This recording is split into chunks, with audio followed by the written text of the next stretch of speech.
From Kern Government Television, welcome to this week's Kern County Board of Supervisors meeting, originating from the County Administrative Center located at 1115 Truxton Avenue, Bakersfield, California. Kern County's vision is to create and maintain a customer-centered county government designed to garner the confidence, support, and trust of the people we serve. Today's Kern County Board of Supervisors meeting will convene momentarily.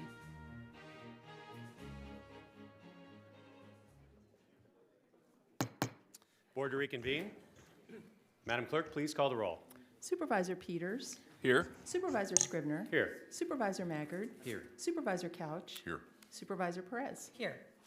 Thank you. Good morning and welcome to the Tuesday, March 1st, 2022, 9 a.m. meeting of the Kern County Board of Supervisors. We're going to begin today's meeting with the flag salute, and I'm going to ask Supervisor Peters to lead that. I'll put him on the spot here. And after the flag salute, if you would please remain standing for a moment of prayer, silence, or meditation, whichever you prefer. Please stand. Salute, pledge. I pledge allegiance to the flag of the United States of America and to the republic for which it stands, one nation, under God, indivisible, with liberty and justice for all.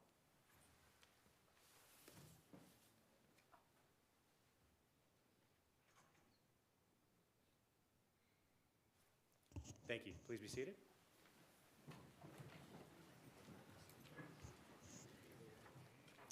Okay, next I'm going to call on Nick Cullen, our Director of Animal Services, to introduce our Pet of the Week. Come on out, Nick.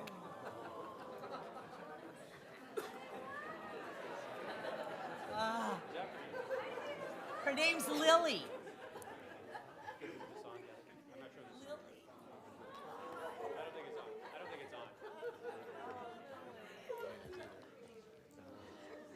Thank you. Well, Nick, you got quite a reaction coming out here. It's not me. So who do we have today? I have with me this morning Lily.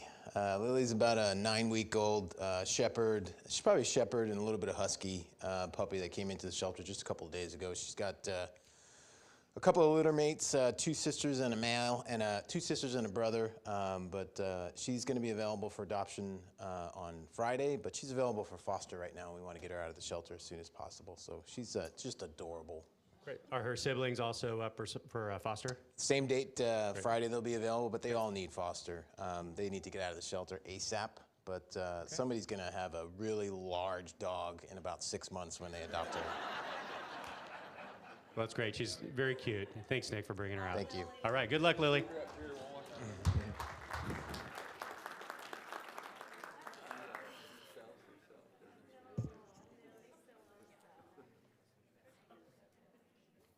All right. We are going to begin by considering the consent agenda.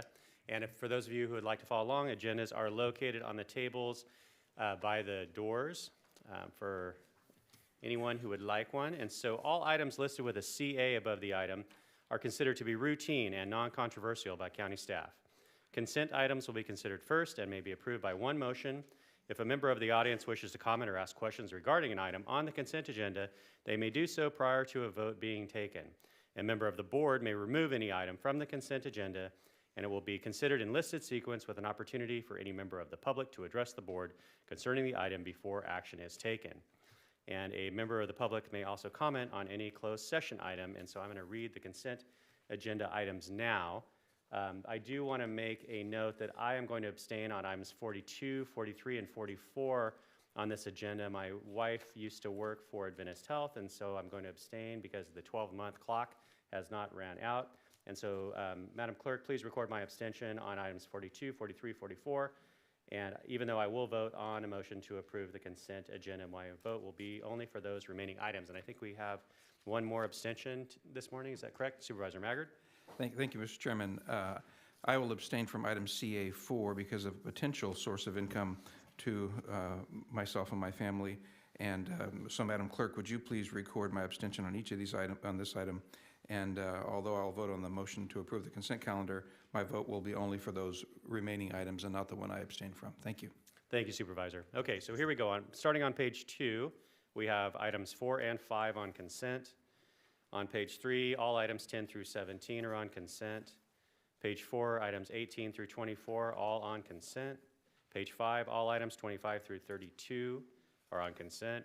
Page 6, all items 33 through 40 on consent. Page 7, all items 41 through 47 are on consent. Page 8, items 48 through 54 are all on consent. And finally, page 9, items 55 through 57 are on consent. So now I'll ask if there's a member of the public that would like to make any comments on any of the consent agenda items. Okay, I'm not seeing any. I'll return to the board. Motion. Second. We have a motion and a second. Please cast your votes. The motion is approved. All ayes. Thank you.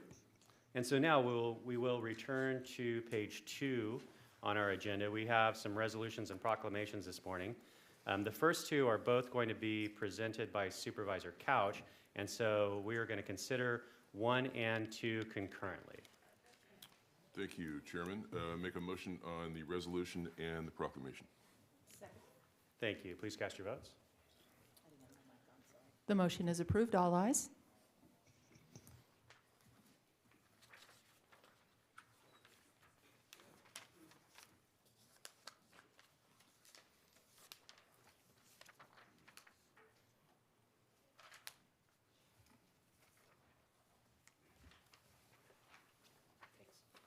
Let's get you all arrayed here. Thanks for preparing that for me. I appreciate it.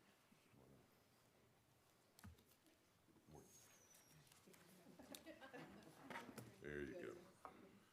Mr. Chairman, members of the board, I honor today to present a proclamation and then a resolution. But the first one is we want to honor our social workers. And I think everyone here on the board and everybody in the audience that has any concept of what these folks do knows we ought to do this more than a day and more than a week and more than a month, because it's an extremely difficult job and one that can make a huge, huge impact on the people that they serve. But today, we have a proclamation for them just to officially recognize them. And I'll read that into the records. The Board of Supervisors of the County of Kern, State of California, has officially proclaimed March 2022 as Social Worker Awareness Month in Kern County. And this recognition has been entered into our official board minutes signed by our Honorable Chair, Zach Scrivener, and it's dated today, March 1st, 2022. I'm going to hand that off to Cindy Utes and allow her to make a few comments. Thank you. Beth. Thank you, Supervisor Couch, Chairman Scrivener, and members of the board. And we're really proud. My name is Cindy Utes. I'm the Chief Deputy Director of the Department of Human Services. And we're really proud to be here today to recognize the social workers who, day in and day out, do amazing things to serve children, families, and adults in our community. And so we're so grateful for this proclamation, and especially that you recognize the hard work that they do every day to help our community. And now I'd like to turn it over to Maria Bermudez, who is the Assistant Director for Child Protective Services. Thank you. Thank you, Supervisor Couch, and good morning, Chairman Scrivener and members of the board. On behalf of social workers, I would like to thank you for this proclamation recognizing March as Social Worker Appreciation Month. As Cindy mentioned, I am Maria Bermudez, the Assistant Director over Child Welfare. I am joined today by several social workers from various areas of my department: Tiffany Jones, Angela Look, Guadalupe Ayon, and Richard Herrera. I would also like to ask any social workers in the audience to please stand up and be recognized as well.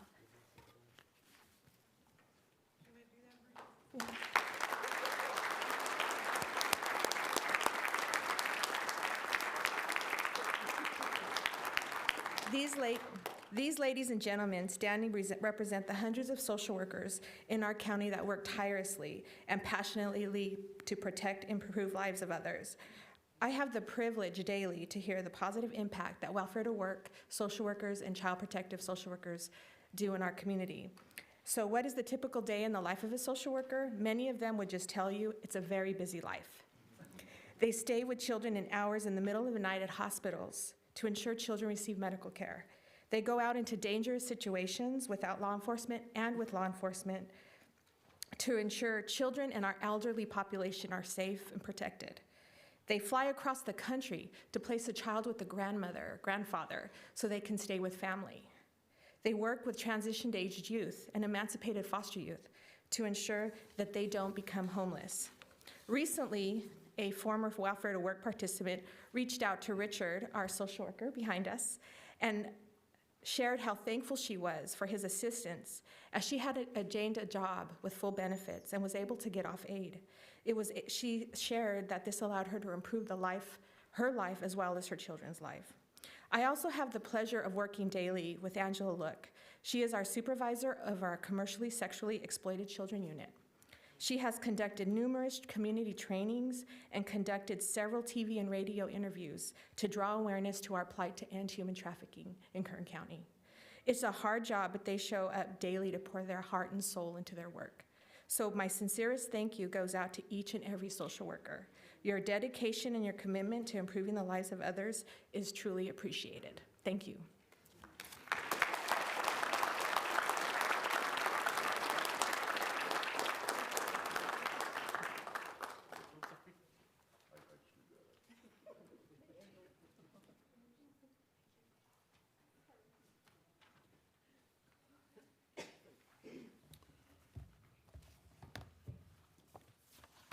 This is going to take a few minutes, and that's okay.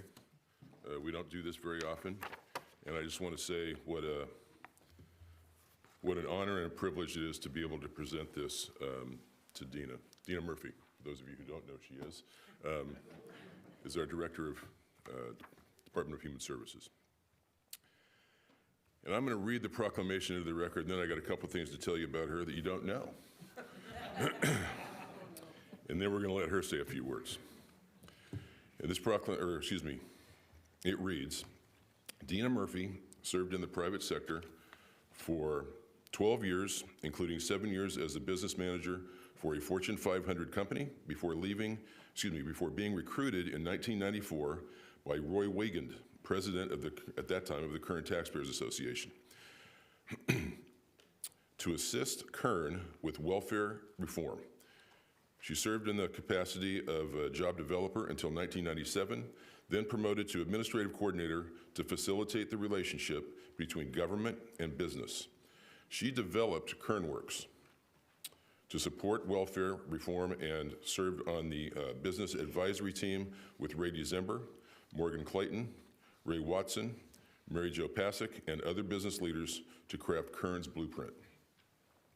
Meeting with and receiving guidance from George Martin, the organizer of the Bakersfield Business Conference, she created video scripts and a video library introducing welfare reform to our community, which was launched in a meeting at the convention center attended by about 3,200 individuals.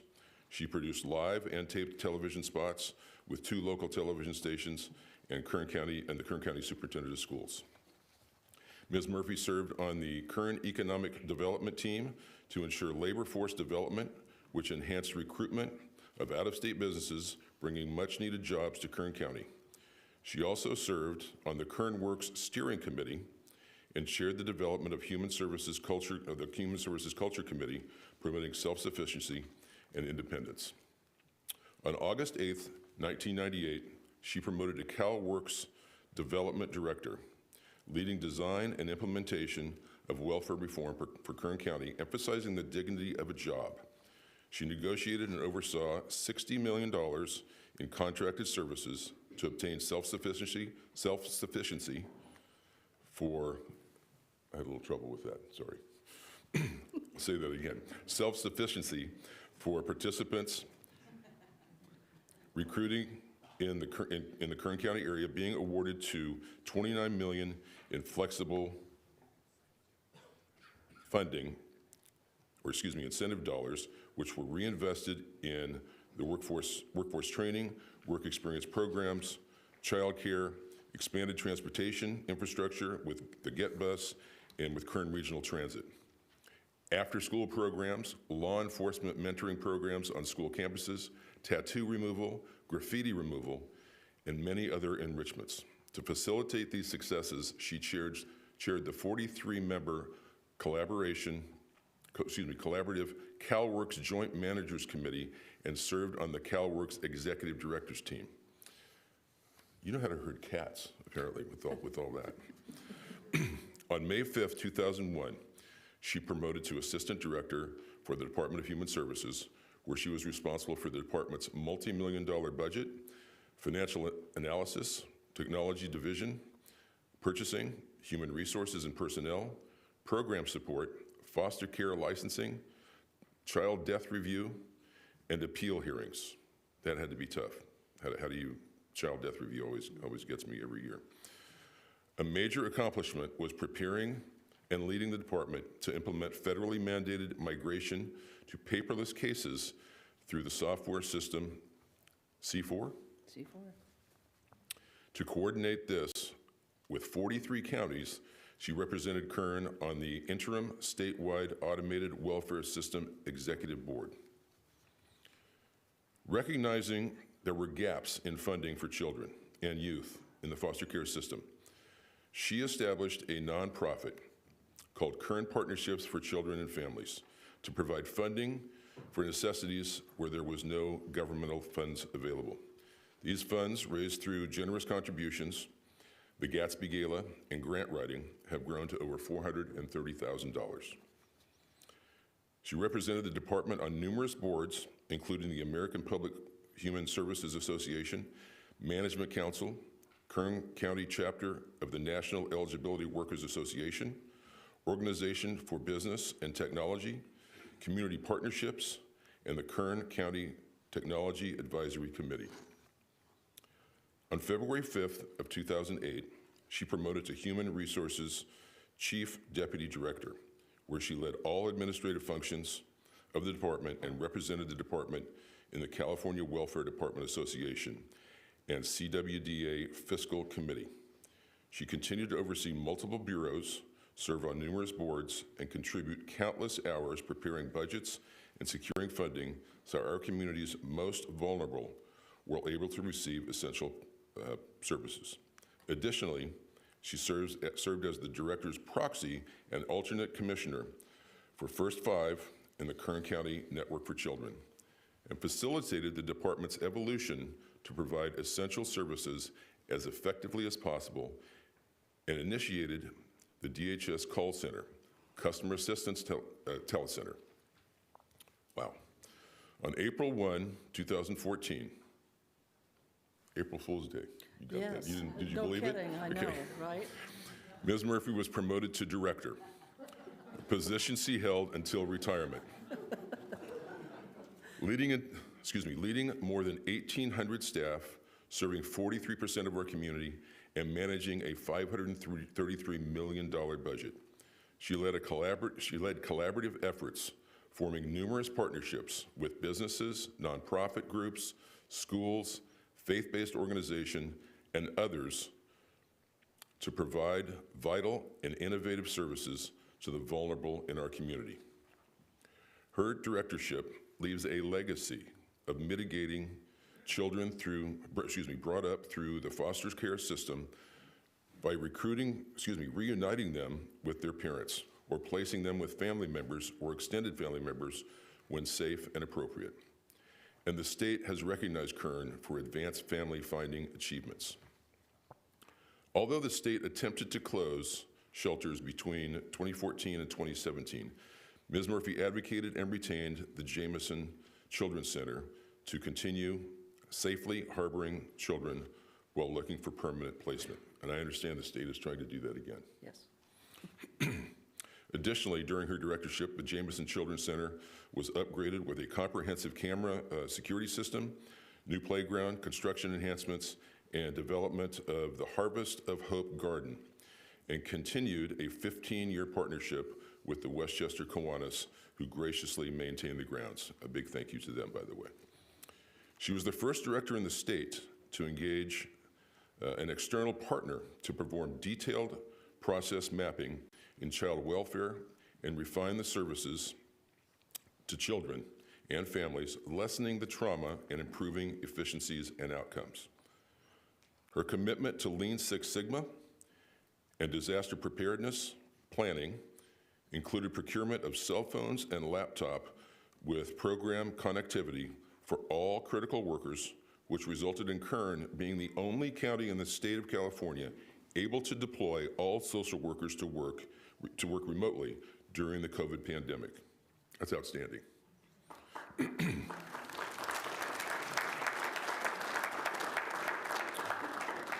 Somebody probably told you that wasn't a good idea at the time too, right? Additionally, she implemented numerous process improvements in the administration of the department, technology advancements, development of data, and reporting and automating manual processes to enhance services. Her dedication to developing staff, training and coaching for succession planning, aligning the vision, mission, and values with the strategic plan for the health and clear focus of the agency was transformative for human services, those they serve, and those who serve. Ms. Murphy has earned the respect and admiration of her peers, colleagues, and staff. Her dedication, commitment, and exemplary service to the community of Kern County is recognized and shall be missed. That's an understatement. She is wished the best in all of her future endeavors. Now, therefore, it is resolved that the Board of Supervisors of the County of Kern, State of California, does hereby honor and commend Dina Murphy upon her retirement with 28 years of dedicated service to Kern County.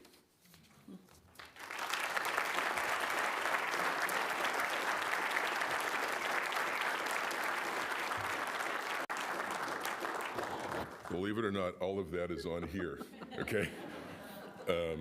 Actually, I don't think all of it's on there. Is that right? Okay, now for the stuff you don't know about Dina before I let her say a couple words. I didn't know that she was a ski instructor in her 20s. Did you guys know that? Never heard that. I know that she is an outstanding cook, and I know she's an incredible gardener with a great green thumb. So I anticipate in retirement she's going to be the skiing, gardening chef somewhere.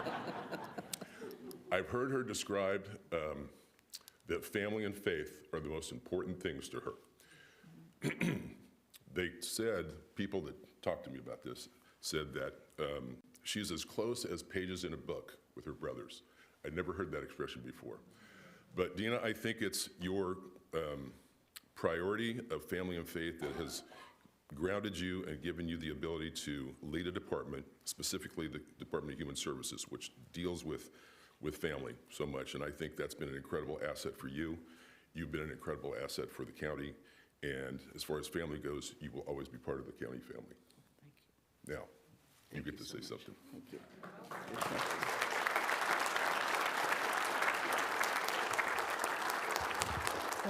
Thank you so much, Supervisor Couch. That was massive. You did a lot of intel. I think that you have a job as a private detective in the future once you're done. Although I don't think you will be very hard to hide you, though, if you were looking for information.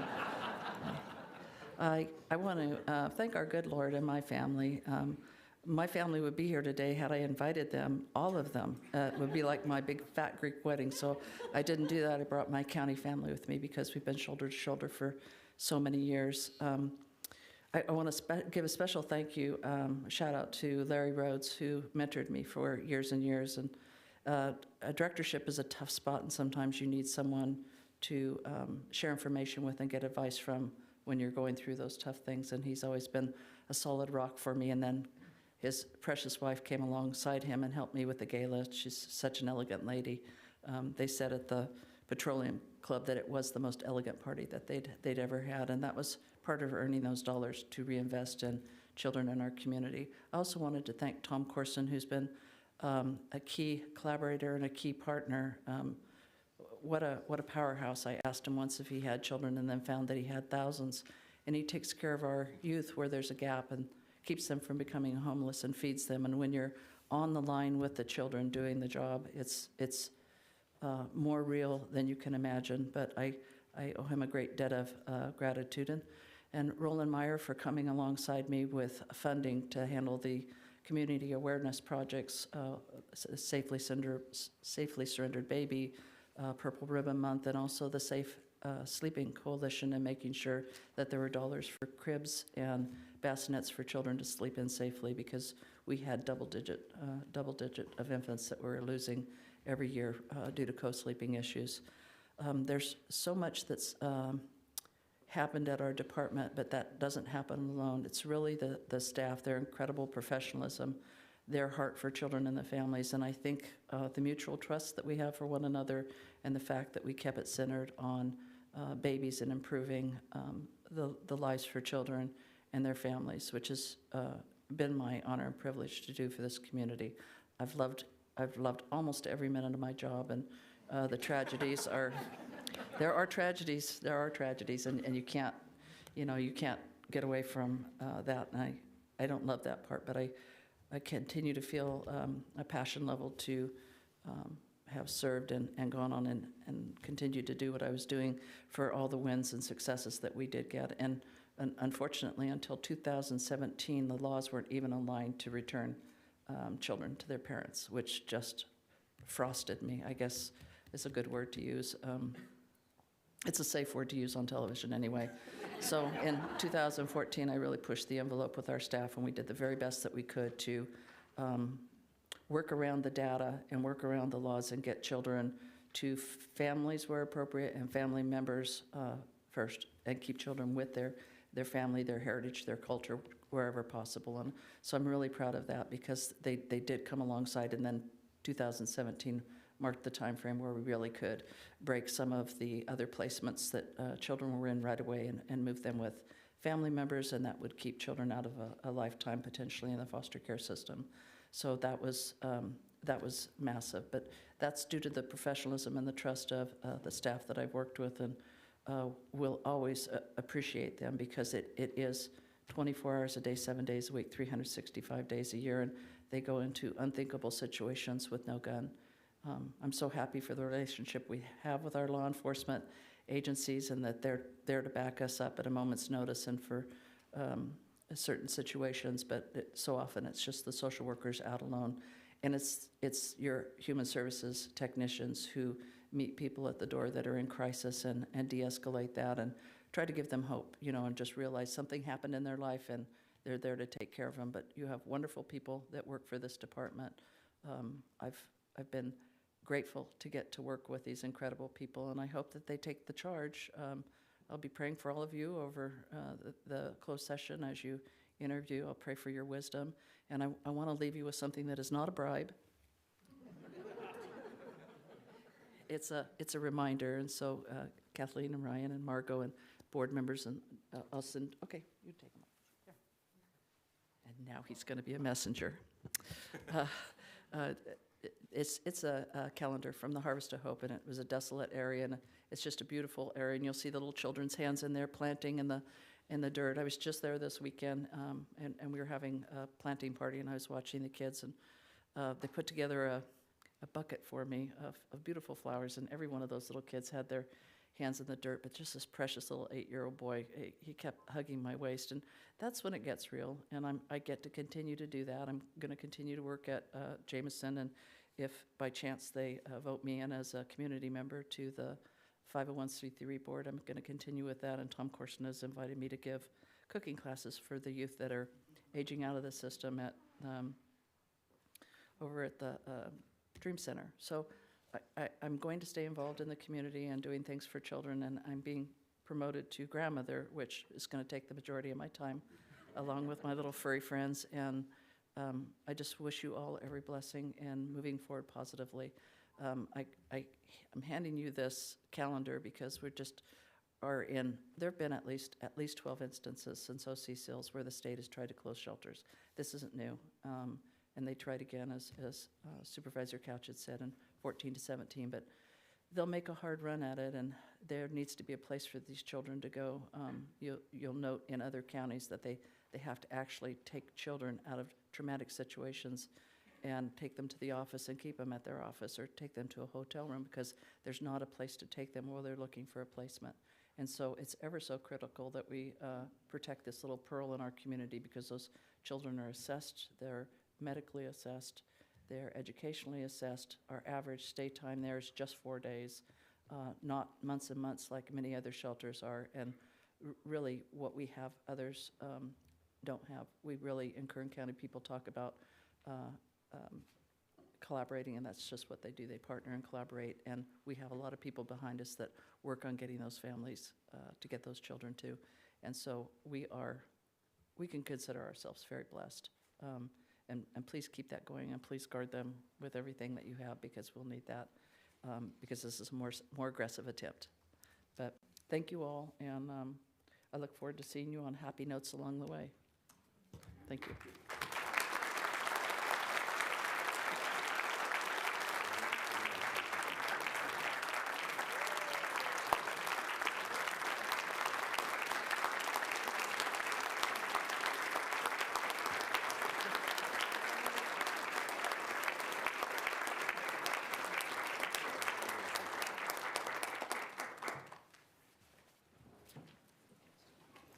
Dina, you have cared for our most vulnerable, and we are deeply grateful to you and wish you the best in your retirement. I know Supervisor Maggard has some comments.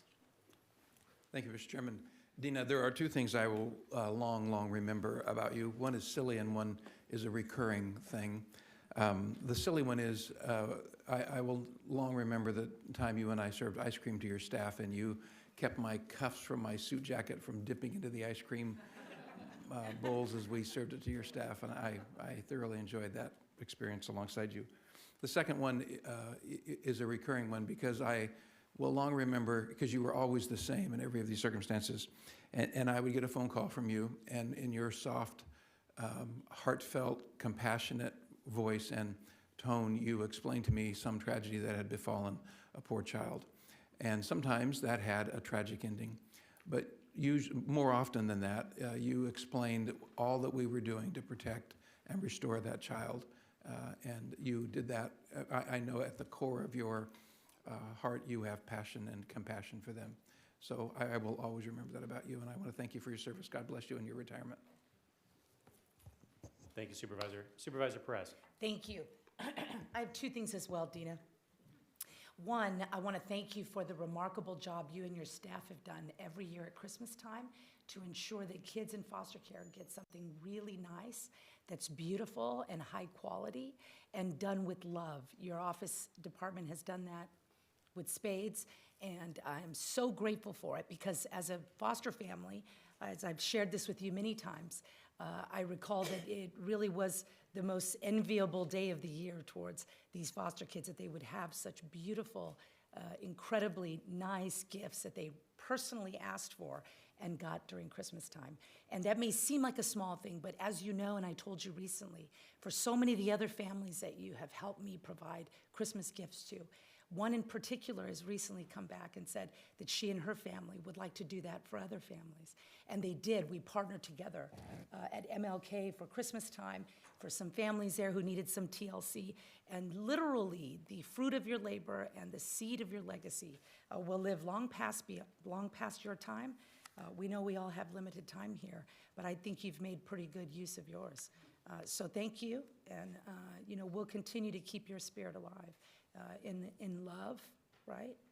In love and unity. Thank you. Supervisor Peters. Dina, I just wanted to say I haven't got to work with you, quite as long as some of my colleagues up here, but in every interaction we've had, the amount of passion that you have for the people that you're serving really shines through, and I think really exemplifies that spirit of service that we all need to have as public employees. So I just wanted to say great job, and I know you'll be missed by all of us up here. Thank you, Dina. Best wishes. Thank you.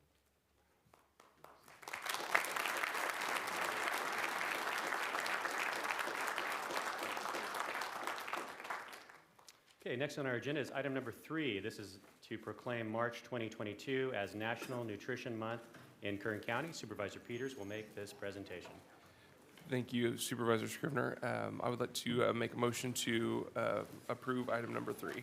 Second. Please cast your votes.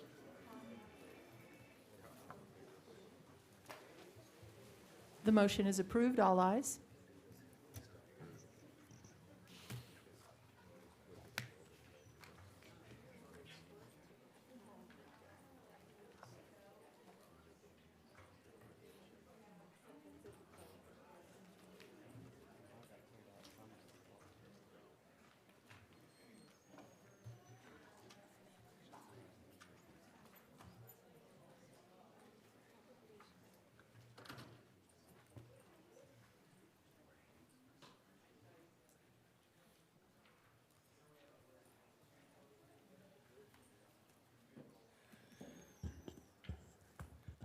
Good morning, Supervisor Scrivener and members of the board.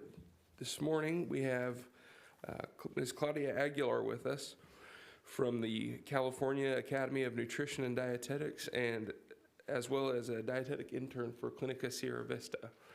And our last presentation was a great segue into this, as we talked about gardens and cooking programs for students. On behalf of the Academy of Nutrition and Dietetics, Ms. Aguilar is requesting that we proclaim National Nutrition Month in Kern County during the month of March in order to promote healthy eating and physical activity in our community.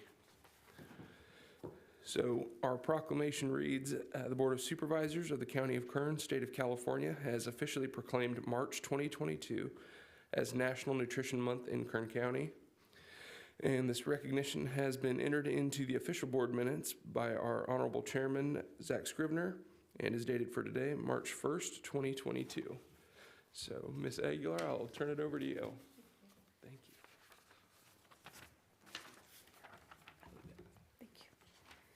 you.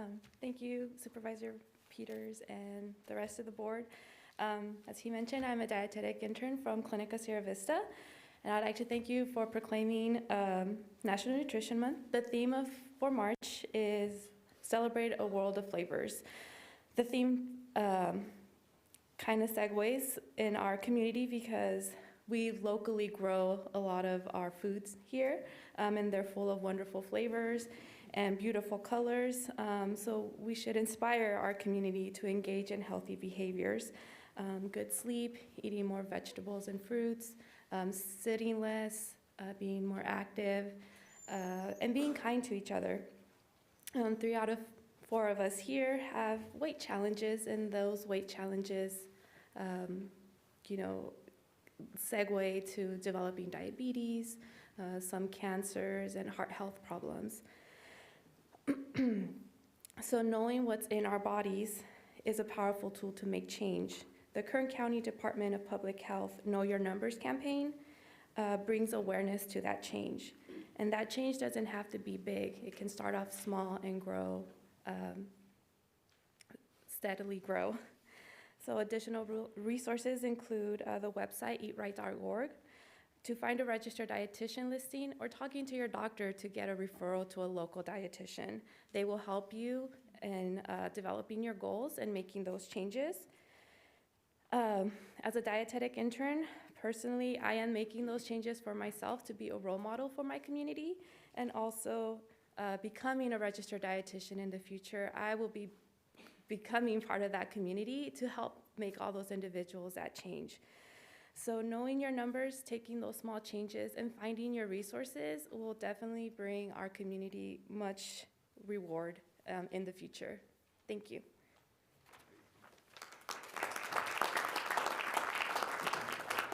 Supervisor Perez. Thank you. Thank you for your presentation. Thank you for your presentation and passion for such a much-needed topic of education and really behavior modification, right? Yes. I was really amazed, and I'd love to connect you with the group I met and saw for the first time over the weekend at a Black History Month parade, a group of women, African-American women. It's a national organization called Girl Trek, and they encourage 30 minutes of physical activity a day, and it's all centered around personal health and well-being. No politics, I noticed, which was interesting. It was all health and well-being, and they were so motivated and so jazzed, and I was just amazed at how organized they were. I'd love to see if there's some synergy there. I got the organizer's phone number, and they're very active in being in the community. I think could be some synergy there between maybe bringing some resources and connecting up. They clearly have a base. They're loud. They're dancers. They're having a good time, and the community is loving it. And it's just really fun. It's sort of like a party atmosphere of moving and sort of like Zumba, but this is a little more oriented towards a different segment of the community. So. I'd love for you to check that out, and then let's check back in with each other if you don't mind. Yes. I think you could really bolster what they're doing. Yeah, that would be wonderful. I'll keep in touch. I can email you through Please do. your email. Yes. I appreciate that. Girl Trek is what it's called. Girl Trek. Thank you. Thank you. Thank you. Thank you so much. Thank you very much. Can you grab a picture real quick?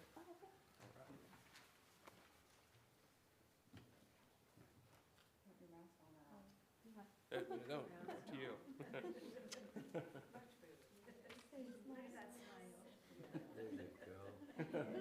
Thank you. I appreciate it. Keep it on. Throw it away. Good advice.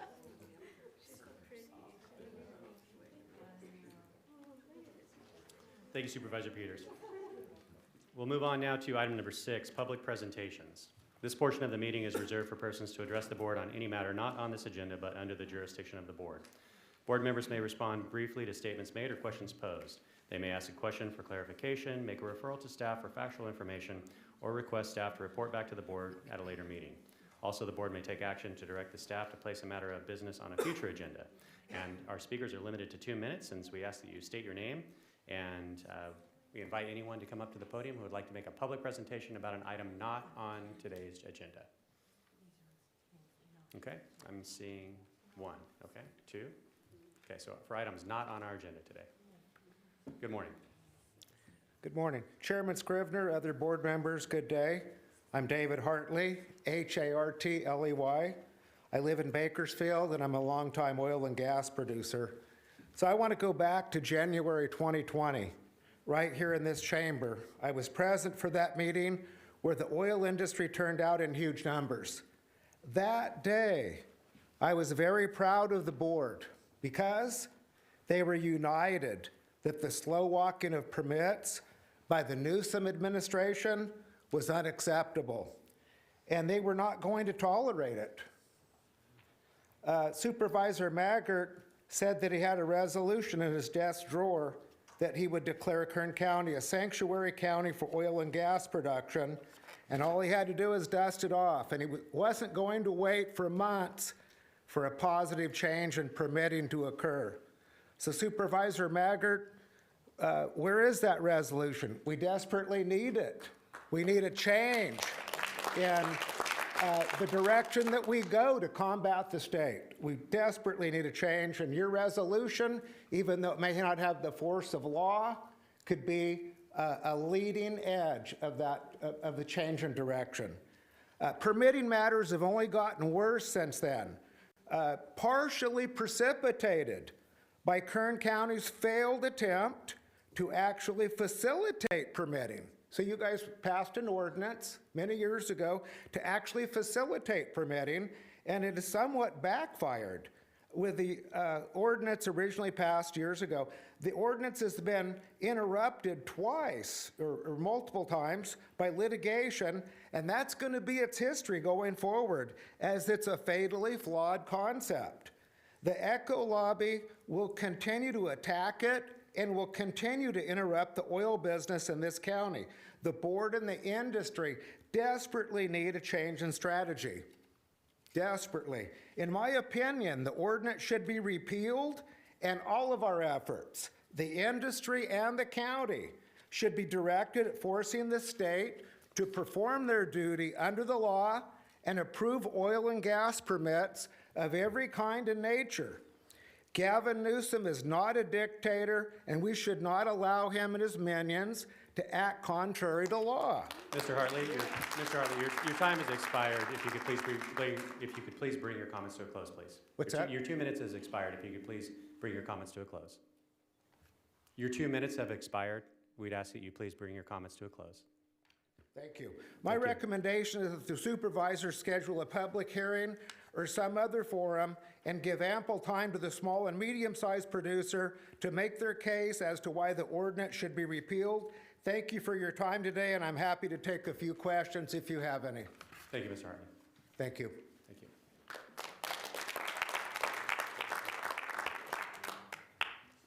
Who'll be next, please? Pardon? Good morning. Good morning, supervisors. Nice to be here again. Good morning. My name is Mary Little, and I'm a concerned citizen. Globalists are using vaccine ID passports as a part of a coordinated push to implement digital identities in a global social credit system that would control every aspect of people's lives, including our ability to transact with food, healthcare, energy, travel, and many more. The globalist aspiration to use vaccine ID passports, QR codes, blockchain digital identities, and central bank digital currencies to establish an all-digital control system. This amounts to modern-day slavery. People can stop using the vaccine passports by simply do not comply. Senator Cho's whip, Devin Mathis, said the vaccine passport is like a digital driver's license. It's not about supporting mandates, it's about making sure families don't have to worry about it. Isn't that nice? This would require a public or private entity that requires documentation regarding the individual's vax status as a condition of receipt for any service or entrance to a place to accept a written medical or government-issued digital medical record. I appreciate your efforts when you opposed a couple of bills this last month, and I also see on the agenda that you have on number 8 that you are going to take legislative matters to oppose another assembly bill, and I applaud you for that. To date, 21 states are implementing the Smart Health Card, including California. It's a verifiable digital proof of vaccine. It's by a global coalition of public and private stakeholders, including Microsoft, Pfizer, and Moderna. I have called several of you, and I've asked for a return phone call. I've emailed you. I've given you the resolution for the no vaccine passport. And of yet, I haven't had any conversations with any of you. Supervisor Magnard, your page says that you want to communicate with anyone with any concern. I would welcome a telephone call from you. Ms. Little, your time has expired. Thank Please bring you. your comments to a close. We are going down the road to communism, and if you don't stand against this, you will be judged by the Lord and those who you serve. Please, I ask you to consider this aspect. Thank you. Implement the no vaccine passport, please.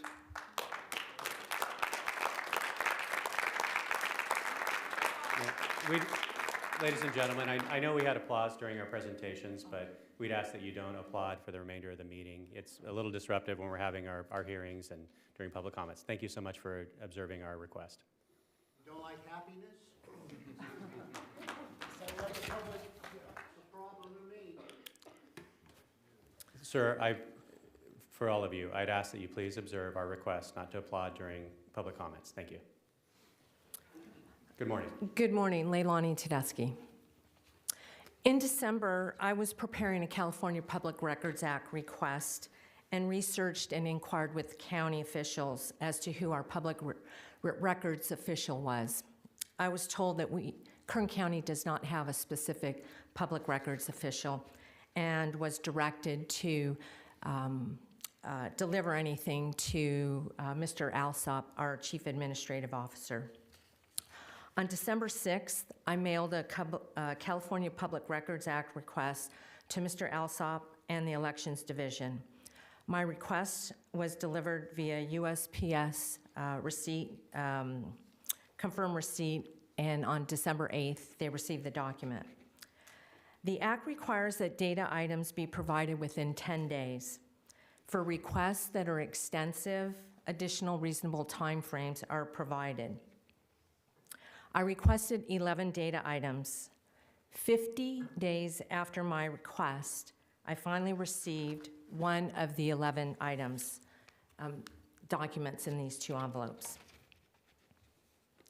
The last communication that I received from Laura Cantu on January 26th was that the balance of my data items that I requested would be provided as feasible. Since my initial CPRA request, I've submitted 2 others to local school boards, which were responded to in a very timely and professional manner. I'm here to ask, it's now 83 days later, may the board please provide assistance to ensure that my request is complied with in an immediate fashion. Thank you. Thank you. Do we have any other public presentations?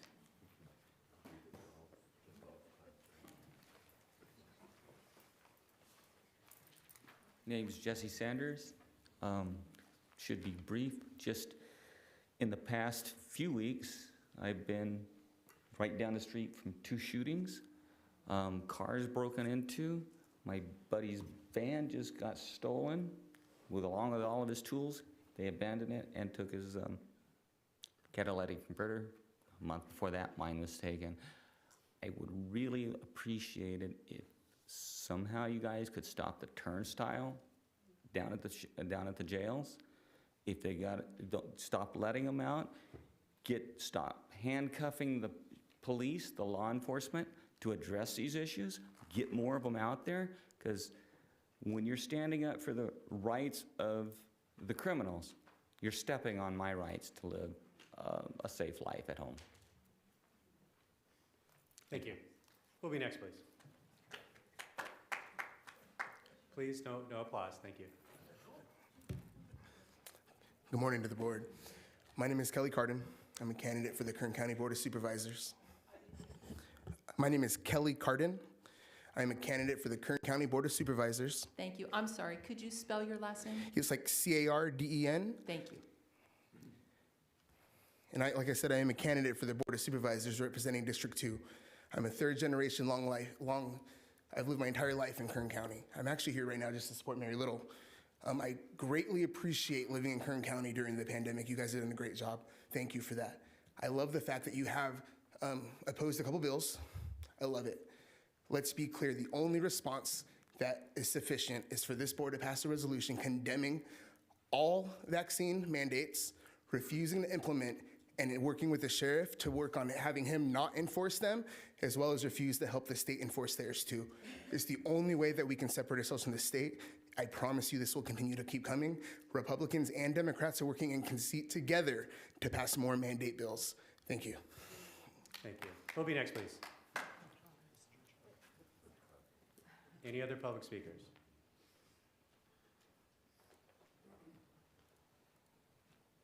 Good morning. Good morning. My name is Christopher Brayman. I'm on the California Recreation Foundation.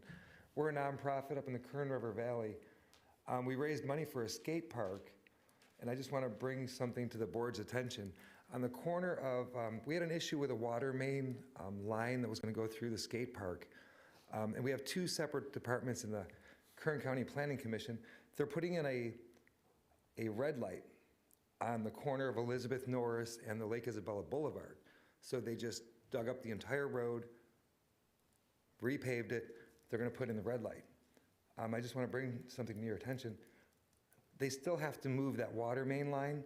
So now the county, you guys, I believe they're under your jurisdiction, the Planning Commission, correct? Yes? No? So now they're going to have to Kern dig County that up Planning again. Department, yes. Yes, you guys met with us. Our last meeting up in the valley was about a month ago. It was the final meeting for the skate park. So now taxpayers are going to have to pay again to dig up that road to move the water line for Erskine Creek Water Company. I'm not sure how much that's going to cost. All of you are going to pay for it. So we have one building, two different departments with no coordination. We tried to stop it. We tried to say, hey, whoa, they're going to build a skate park this year on Kern County Parks Department property. But be aware, District 1, I'm not even sure if you're aware of this issue, that we're even getting a skate park. Okay, well, I hope so. I've never seen you in my county up there, in my section of the Eastern District. But so be aware, all of you, you have a building with two separate departments that can't coordinate to save taxpayers money. So Philip Peters, please do something to address that issue. It's kind of late now. They've already repaved it, but I just want to say thank you. Thank you, Mr. Brady. Chairman Scrivener, can I respond to that? Certainly.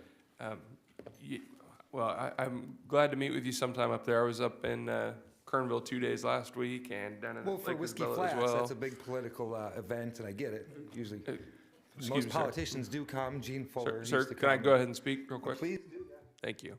So thank you for bringing that up. You're free to call my office anytime. It's easy to get a hold of. I had been made aware of that water line issue beforehand. Would have happily looked into it, but the skate park is not. That's a whole different issue from the light. That is two totally different entities that are working on that. But I'm happy to reach out and try and coordinate those and see what we can do. It's the same area of road. That water main line Sure. goes under Elizabeth Norris. I understand, sir, It's but the exit for the 170. if you could get your contact information to our office, I'd be glad to, try and schedule something with planning department, get you up to speed as well, and get you in touch with them and see what they can do. Well, thank you. Thank you. Thank you. Any other public presentations this morning? We have one more. Good morning. Good morning. My name is Joe Chesney. I'm from Kern River Valley. And for the last, since January, I've been trying to get a hold of Philip Peters through Joe Brennan with several emails asking if he would please come and do a town hall meeting in Lake Isabella.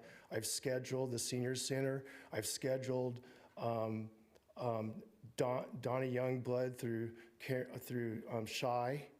And I have Joe and Shy and me on a three-way. Everybody's okay with April 6th to do a town hall meeting, but I'm getting no response from Joe Brennan.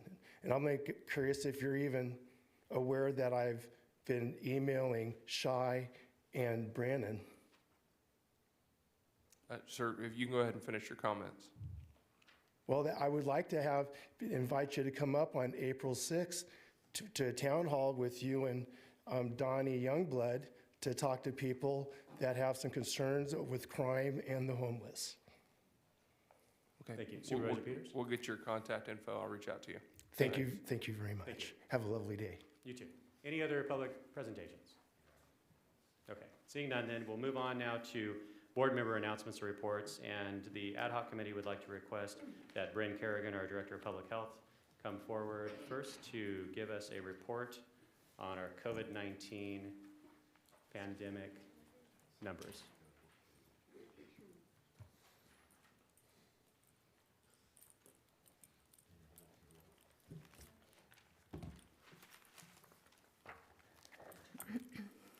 Good morning, Mr. Chairman, members of the board. As of yesterday, our case rate was 21.1 per 100,000 people. 2 weeks ago, it was 53.5 per 100,000 people. As of yesterday, we had 99 hospitalizations and 21 ICU patients. 17.4% of Kern's ICU beds are filled with COVID-19 patients. Kern's ICU capacity is 17.3, and the San Joaquin Regional ICU capacity is 17.1. 1,234,094 doses of the COVID-19 vaccine have been administered to Kern County residents. 62% of Kern's 5 and older population is at least partially vaccinated, and 55.3% have been fully vaccinated. 39.5% of our fully vaccinated population is boosted. Since January 21st, 2021, 80.15% of Kern's cases, 86.36% of our COVID-positive hospitalizations, and 91.43% of our COVID-19 related deaths have been in those who are unvaccinated. There have been 7,592 identified cases of COVID-19 reinfection. 3.31% of Kern's population that has had COVID-19 has been reinfected. 0.05% have been hospitalized with their second case of COVID-19, and less than 0.005% of the population has died with a COVID-19 reinfection. On Friday, CDC updated its framework to monitor the level of COVID-19 in communities. CDC stated that with widespread population immunity, the overall risk of severe disease is now generally lower. As the virus continues to circulate in communities, CDC's new framework moves beyond simply looking at cases and test positivity and now evaluates factors that reflect the severity of the disease, including hospitalizations and hospital capacity. This multi-tiered approach determines whether the level of COVID-19 and severe disease in the community are low, medium, or high. The COVID-19 community level is determined by the higher of the new COVID-19 hospital admissions rates and COVID-19 patient-occupied inpatient hospital beds based on the current level of new reported cases in the last 7 days. Currently, Kern's metrics are as follows. Our case rate is 399.69.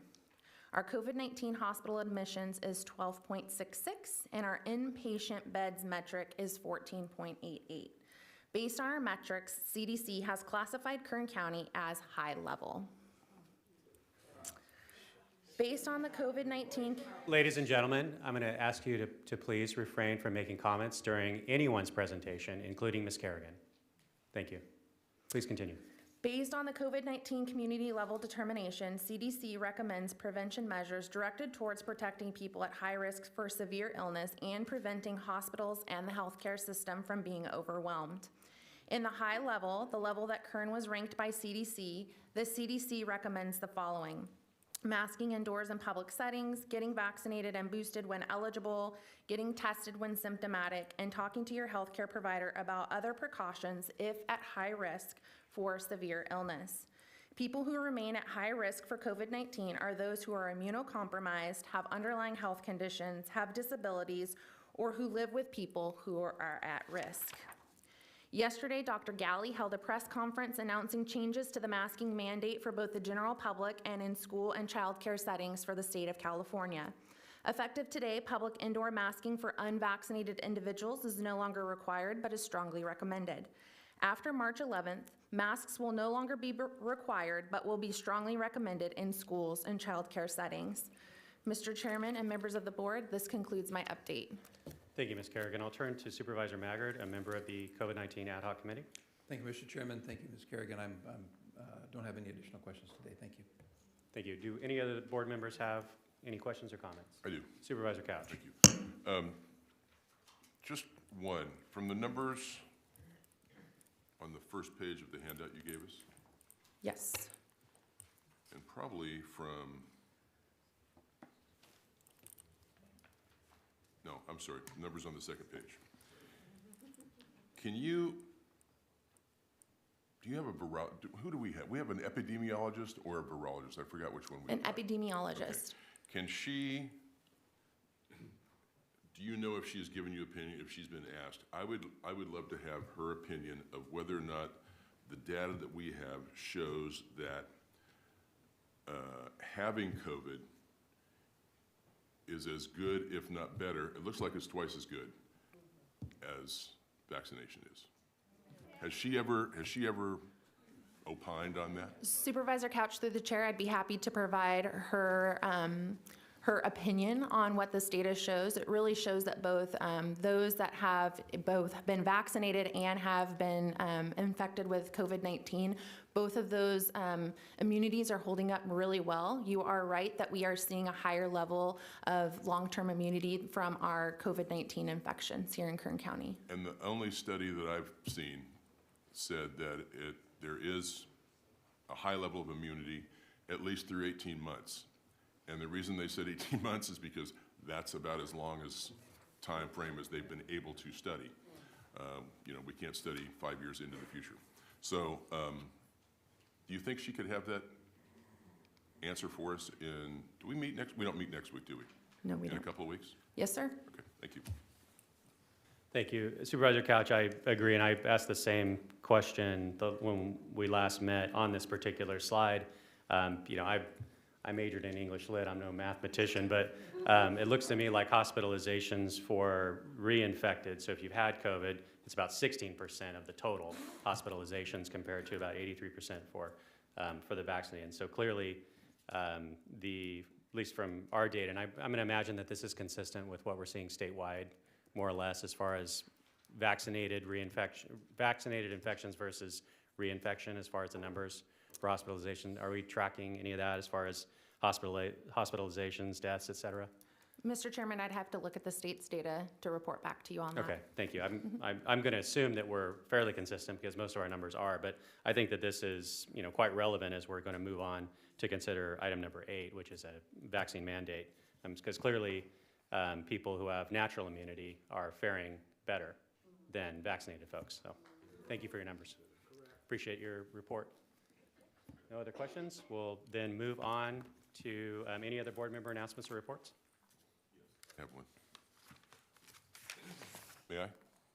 Anybody ahead of me? No, you're it. Okay. You're up. There is another Assembly Bill, 1599, that proposes sending a repeal of Prop 47 back to the voters. Can I send that to you or ask you, Mr. Alsop, to have your department take a look at that? I don't think anybody up here would disagree with that, but I don't know.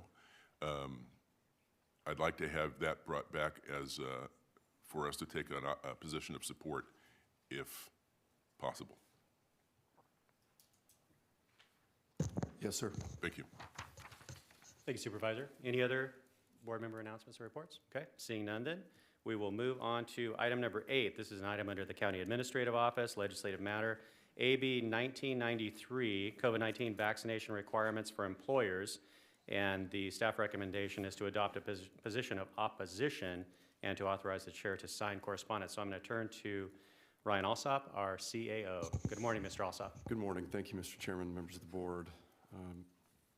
The item before you is a response to a referral made at the February 15th Board of Supervisors meeting.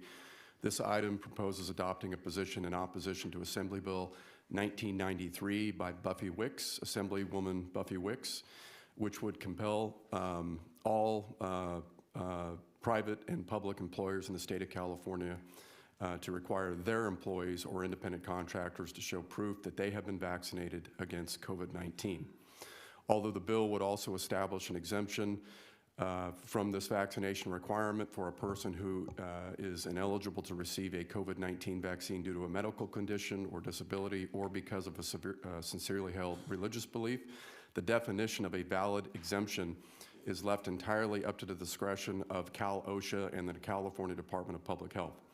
If the bill were to be signed into law, then beginning January 1st, 2023, each employer would be required to affirm their compliance with the directives mandated by AB 1993, and the state would be authorized to impose a monetary penalty on an employer for any violation of these provisions. This bill would repeal the provisions when the federal CDC's Advisory Committee on Immunization Practices determines that COVID-19 vaccinations are no longer necessary for the health and safety of individuals, which is probably not going to happen. In sum, the vaccines have undoubtedly helped protect millions of people, and there are surely others who could benefit from obtaining the treatment. However, imposing one-size-fits-all policies that compel employers and their employees to show proof of their COVID-19 vaccination status will undoubtedly sow more division within our communities and distrust of our government, rather than promote unity and the public's health. As Californians earnestly press onward to return to normalcy, the state legislature should be doing more to accelerate economic recovery and assure our businesses continue to rebound from the pandemic rather than penalize hardworking Californians with additional economic burdens and constraints. As of this morning, AB 1993 is currently pending referral to an Assembly committee for further review, debate, and vote to advance the measure through the legislative process. Adopting a position in opposition would be consistent with your board's unanimous decision on February 15th to approve letters of opposition regarding similar COVID-19 vaccination mandates outlined in Senate Bills 866 and 871. The recommended action today is for your board to adopt a position in opposition to AB 1993 and authorize the chairman to sign correspondence to the appropriate officials. This concludes our staff's prepared comments, and we are available for any questions you may have. Thank you, Mr. Alsop. Nice job. I'm going to ask now if there are any members of the public that would like to make a comment on item number 8. Good morning. Good morning. This is my first time coming up speaking. My name is Flor Hall. I do know some of you. I am a casualty of war. I have actually lost my job due to the mandate. I worked for Kaiser Permanente for 10 years, and they denied my religious exemption. There are 45 of us here in Kern County that I don't know if you were aware of, but there's a lot of us. There's 16,000 across the state.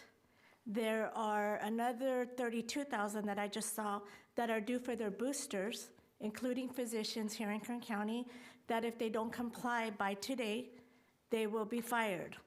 It is, so if we have a pandemic, why are we letting go of good people? Why are we letting go? I've never been written up at work. I'm a pastor. My religious exemption was denied. And I stand here and say, stop the mandates. Enough already. I have immunity. I had COVID. I have valley fever.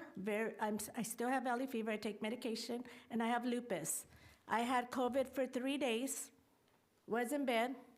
Took a couple of pills I wasn't supposed to take, and I won't say what it is, but they do work.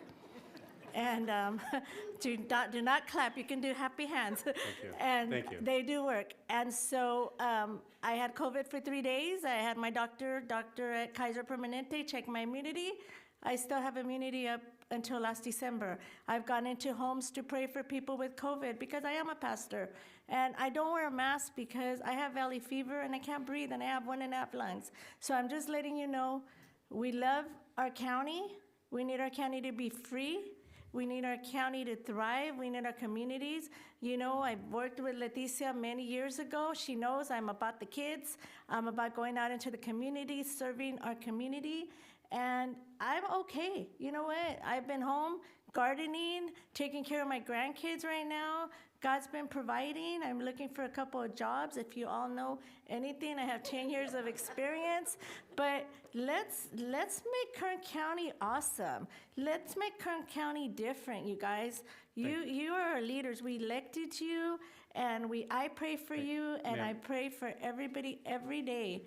Thank you, ma'am. Just wanted to let you know I'm closing, but, you know, take a stand. Newsom's not our king. Jesus Christ is our king. Thank you, ma'am. Thank you, ma'am.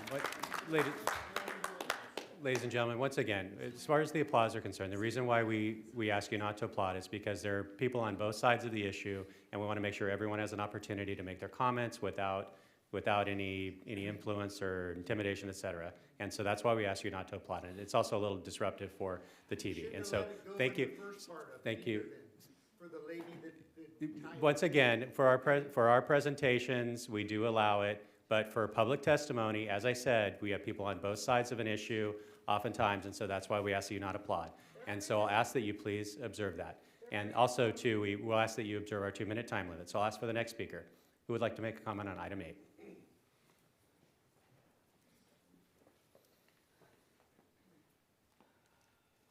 Good morning.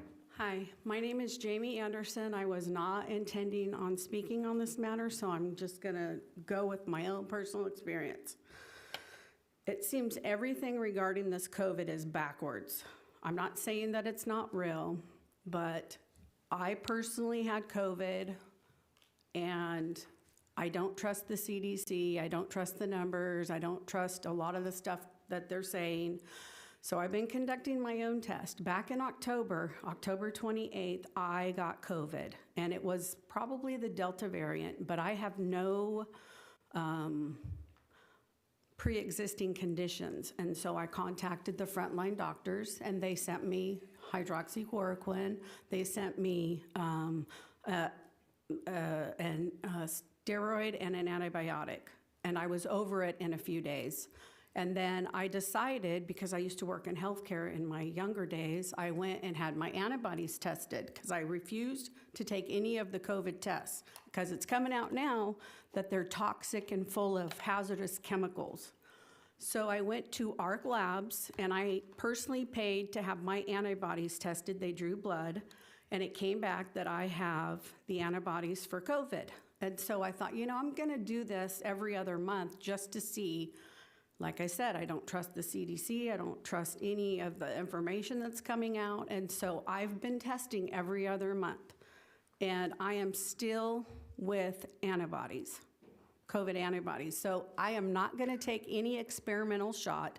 And I don't think anybody should be forced to take a shot if they don't want to. And people like me need to be considered in those statistics. Why aren't they in there? So I ask you to stand up and let it be a choice. Let people have the opportunity to make that decision on their own. Thank you. Thank you. Who'll be next, please?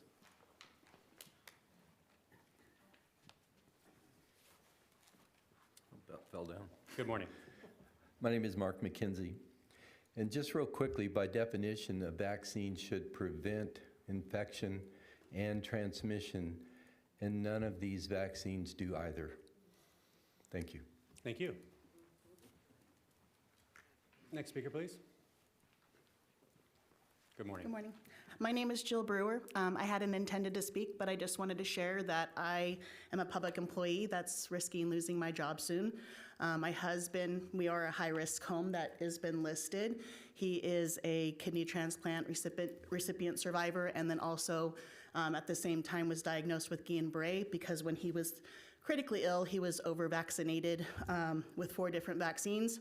That was in 2017. COVID has hit our house in early January.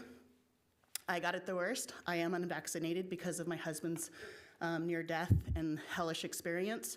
I got it the worst, worrying the whole time and bargaining with God to make sure that my husband did not get it because that was our fear. He is immunosuppressed, scary situation. I got it the worst. My kid was in his bed for about 2 days. My husband had some fatigue and a sore throat.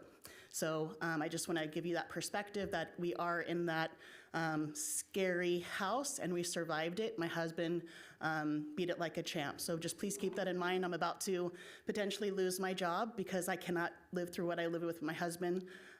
Look up Guillain-Barré and what it does to people. Watch the videos. It's not a joke. And I can't willingly put myself or my son in that position. Also, local doctors are afraid to give medical exemptions. His local neurologist did not want to give him one.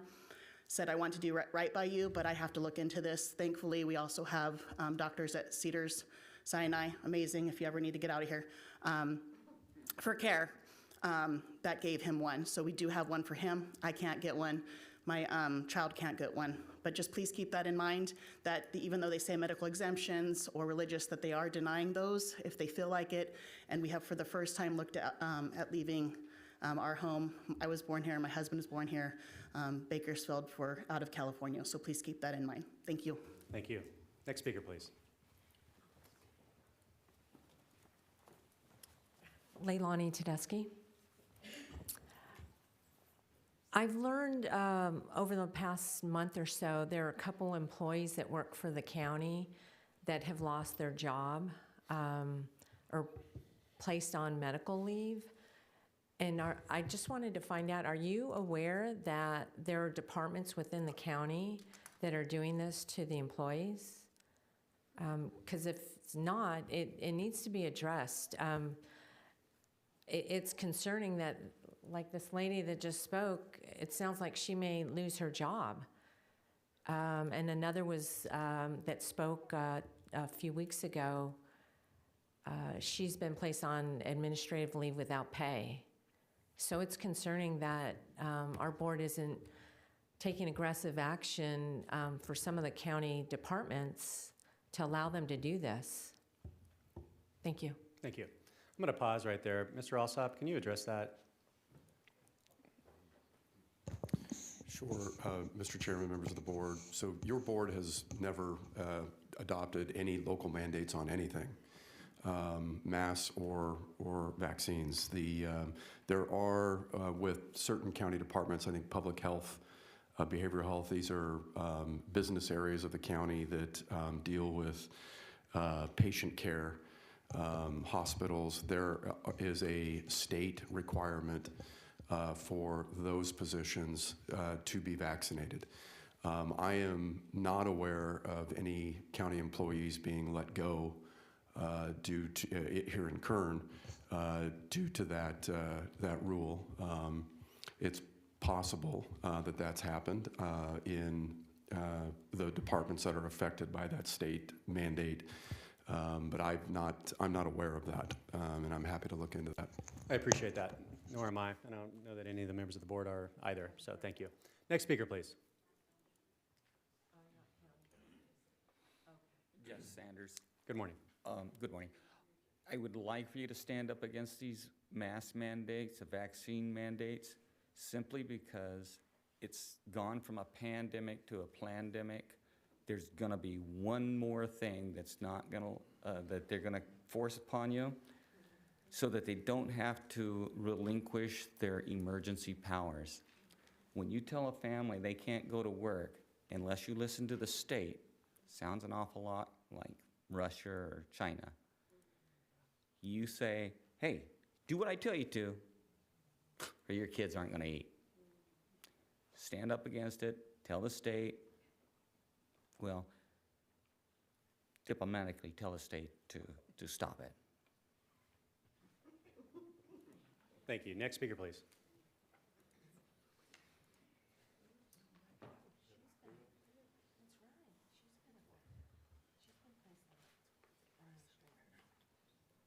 Hello, my name is Luz Lopez, and I wasn't really expecting to speak today. But in regards to this issue, I'm currently a school district employee who's about to lose her job tomorrow.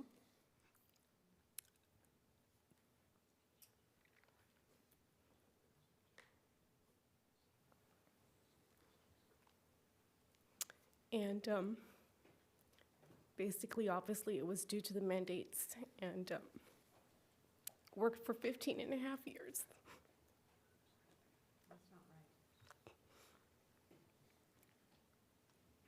So I just thought I'd let you know that tomorrow's my last day. And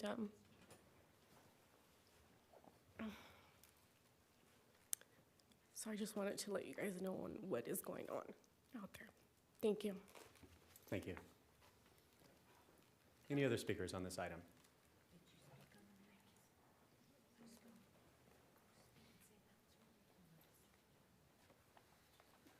Good morning. Good morning. My name is Tanya Pyle. I wasn't expecting to come up and speak on this matter. But since it has come up, I like to bring up that I'm someone who did get vaccinated, and in the beginning of this pandemic in my life, we haven't experienced a pandemic in my lifetime. So we're bound to make mistakes and learn things as we work our way through a pandemic. When it first hit, President Trump declared war. He went to the military fund and he said, I'm going to have a vaccine. He wanted to protect, as the commander-in-chief, our nation against this pandemic. People were dropping like flies. He declared war, and therefore that enabled him to go into the military fund. And that became Operation Warp Speed. He told the scientists it generally takes years to get a vaccination because every baby step along the way, they have to stop, look for money, apply for money, hope that they get the money, and it takes years and years and years down that road. Trump said, you're not going to have to stop for money one step along the way. He declared war. That was Operation Warp Speed. Pence headed that operation. And I was so proud when months later they got to do their job. They didn't have to stop and do administrative stuff and look for money, apply for money, and get refused for money and look again. They got the money. We got the vaccine. And I said, they declared war. I'm on board. I went in with my eyes open, and I knew maybe 6 months down the road I'll die from this, but also I'm immune compromised.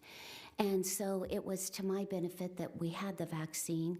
I got the vaccine just like when I went to school when I was 4 years old. Ms. Pyle, your time has expired. Please bring your comments to a close. I got the vaccine, and I didn't question it. My parents didn't question it, and I just wanted people to hear that side of the story. My heart goes out to the people, but when my job tells me to be there at 8 o'clock, I'm there at 8 o'clock. If not, I lose my job. And when you say 2 minutes, I get 2 minutes, and thank you very much. Thank you. Any other speakers, please?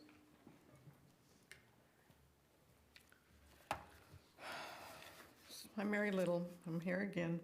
The vax is not even considered a vaccine according to the CDC, so I don't know why we're calling it a vaccine.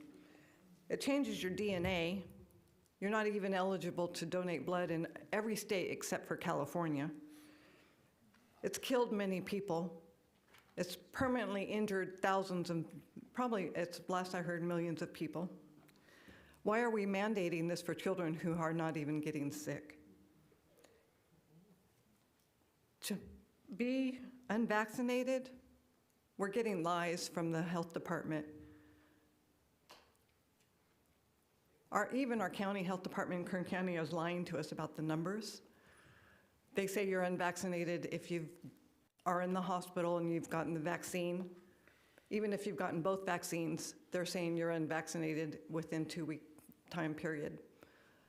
So the numbers are skewed. How many are in the hospital that have received the vaccine? Most of them. Look it up. It's true. People that are getting sick have received the vaccine. I urge you, I beg you, to adopt resolutions to keep Kern County safe. Thank you. Any other speakers on this item? Looks like we have 2 more. Any others? I'll be brief. Hi, morning. my name's Lillian Lopez. So I agree probably with the majority of people that are sitting up here in front. My husband and I both got COVID in 2020. I have 3 kids. None of my kids got it. Coming into this year, well, 2021, once the vaccine was out, I'm a family of 8. I'm the baby, and majority of my family did get vaccinated, so did my parents. This year, when COVID was kind of rampant during the winter months, they kind of said, hey, you know, people are going to start getting sick. All of the people that were vaccinated in my family got COVID. The only one that didn't get COVID was my dad, who is vaccinated but lives with me and my family. None of us got COVID. We, since 2020, we've been COVID-free. So there's just a lot of factors that need to play into the decision-making of the situation. I believe in choice. That's what it comes down to. I don't think anybody should be pressured to do something they don't want to do. I believe it's unconstitutional, and it's against our rights as our freedoms. So everybody has a choice. They have an opinion. Let us make that choice for our children and for our families, and respect each other's opinions and choices. Thank you. Thank you. So what do you have? Do we have 2 more? 1, 2, 3? Okay. Hello, my name is Chris Dale, and I don't want to sound like a broken record, but I am in agreement with most of the people here talking about vaccine mandates. I took a choice to take care of my family, and my son as a child at 1 year old had adverse reactions, so since then we stopped doing any kind of vaccinations and immunizations. My daughter's never been vaccinated, and she's 10 years old and very healthy. So my job as a parent is to have choice over their medical decisions. And you know, up until now, I've been able to maneuver around and have a medical exemption from a doctor, which, you know, is now unfortunately lost her medical license. So we don't have many options as parents anymore. Medical exemptions are very hard to get. There's not many doctors that will do it. And I'm asking you guys to be the intermediary, you know, give us a little bit more choice so that we don't have to go out of state or, you know, start a new school, because right now, you know, my wife is on unpaid leave as a noontime aide. She's not able to work because she won't test and she won't get the vaccination. So where is the backbone in Kern County for giving parents choice? That's what I'm asking. You guys have your role, and we appreciate you guys considering all these matters, because right now we need protection and local control. Thank you. Thank you.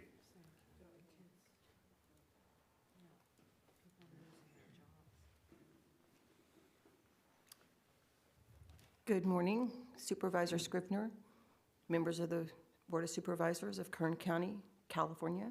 I have a couple of things I want to say. I'm going to start off with your 2-minute time limit. Could we have your name, please, ma'am? You can have that too. Thank you. Duetta, D-U-E-T-T-A-N-A-N-N-E, Riley, R-E-I-L-L-Y. The 2-minute time limit has not always been in effect, and I'm ready to see it leave. Some of these things are really important, and we have some things to share with you. We put you in that chair, and we can take you out of it. And we have a lot of problems in this country, a lot in this state. Kern County is sitting on the fence and needs to get in the game. This vaccine, I got calls from Kern County Health Department, my turn to come get my vaccine. You know what? You don't decide my turn, I do. And I know about the vaccine. I know about the New World Order. I know about the globalism push. I know about 2020, Agenda 2020. I have been tempted to copy it off for you and bring it to you so you could learn about it. Then it occurred to me, maybe you're part of it and you already know more about it than most of us have not read every single word, because it goes, you see, all the way to 2050. This is all a plan to convert this country to communism, and it is not going to fly. Have you heard honk, honk? Well, honk, honk. I personally have a friend that took the vaccine way on the early side of this, didn't have a health problem, very healthy, walked, great weight, was dead 2 weeks later after the second shot. You're not going to convince me or any of these people that are looking into what some alternative specialists are voicing. Don't take it. It's a kill shot. It's a genocide plan. We're not going to play with you, and I'm here being really serious. It's killing people, but I won't be one of them, and you won't mandate it for me. I won't do it. And that's the hill I will die on. Thank you. Next speaker, please.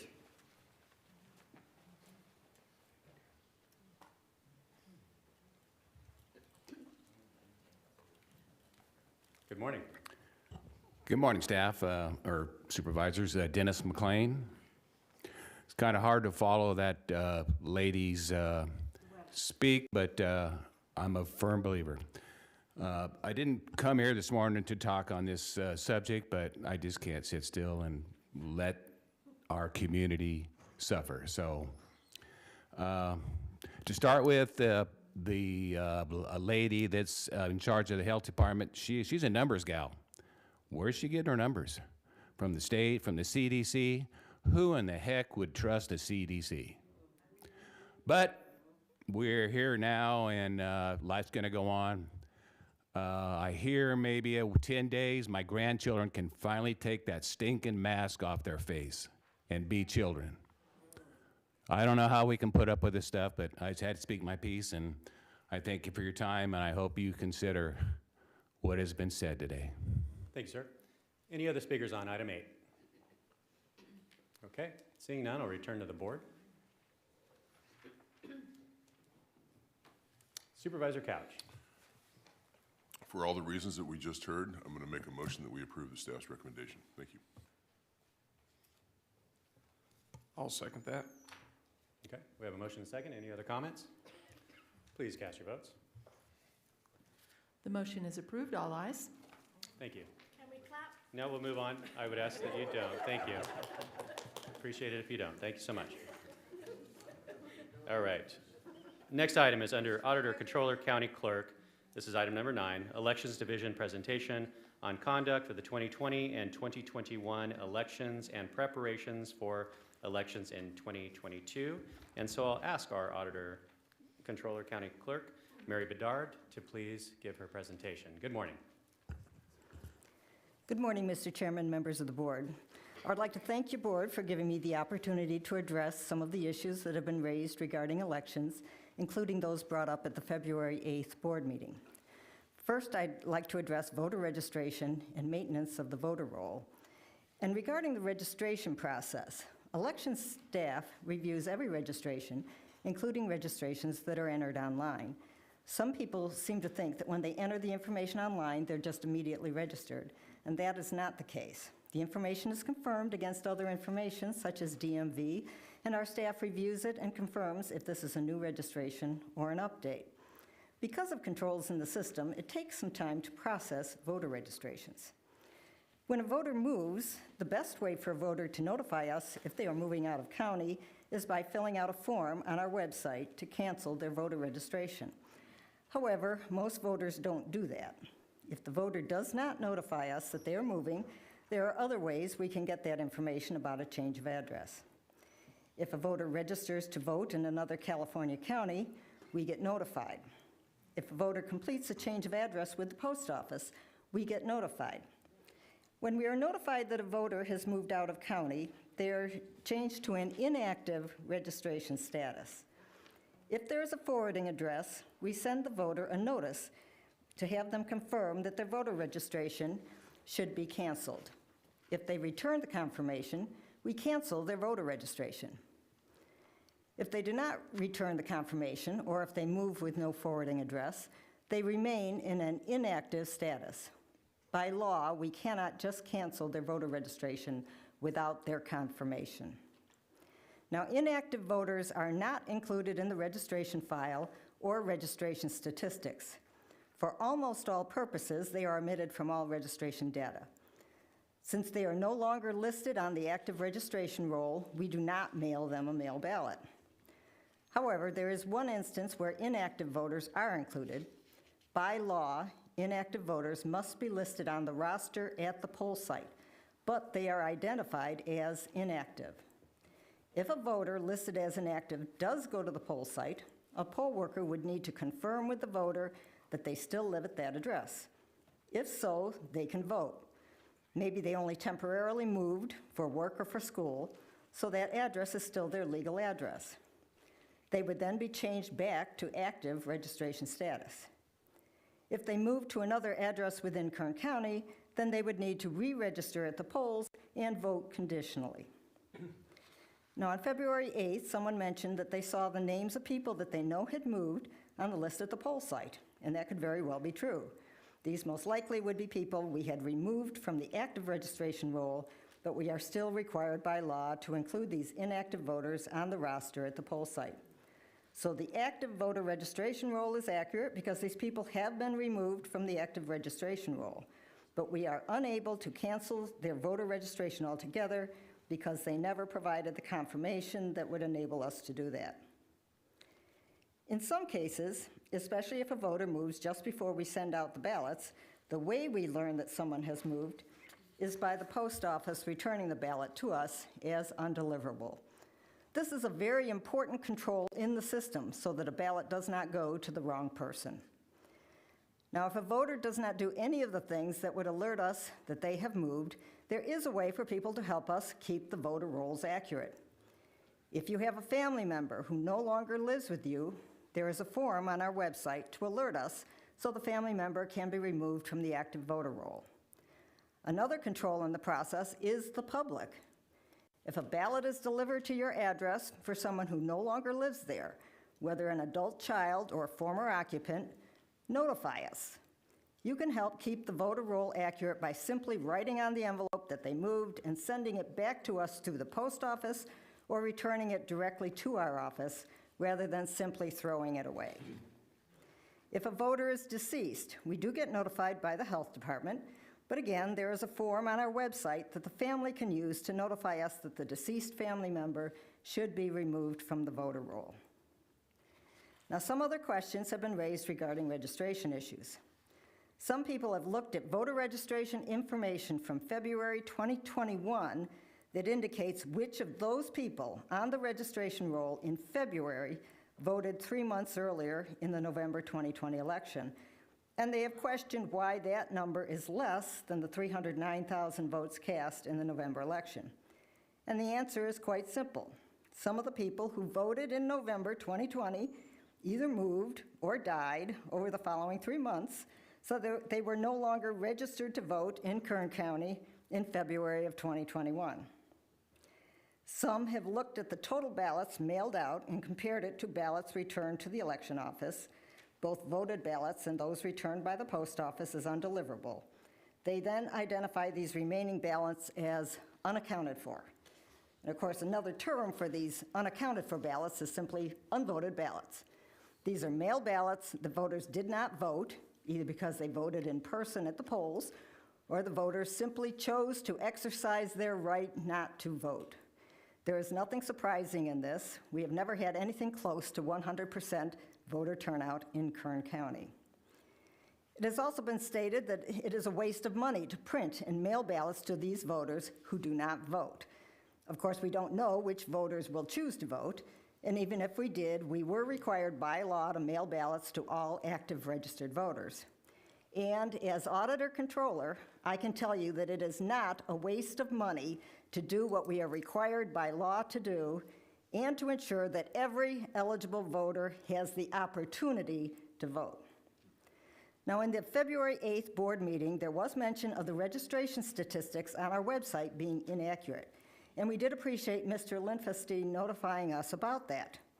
This was a website error, not a voter registration error, and happened because we were in the middle of the once every 10-year redistricting process. We had both old and new tables set up while we worked on both county and state data, so the website was pulling the data from multiple tables.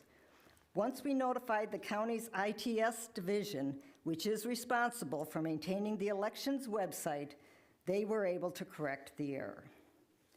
Now, regarding the equipment that we use, there were some statements made on February 8th that seemed to imply that the ballot marking devices at the poll sites and the tabulation equipment at the election office are at times connected to the internet.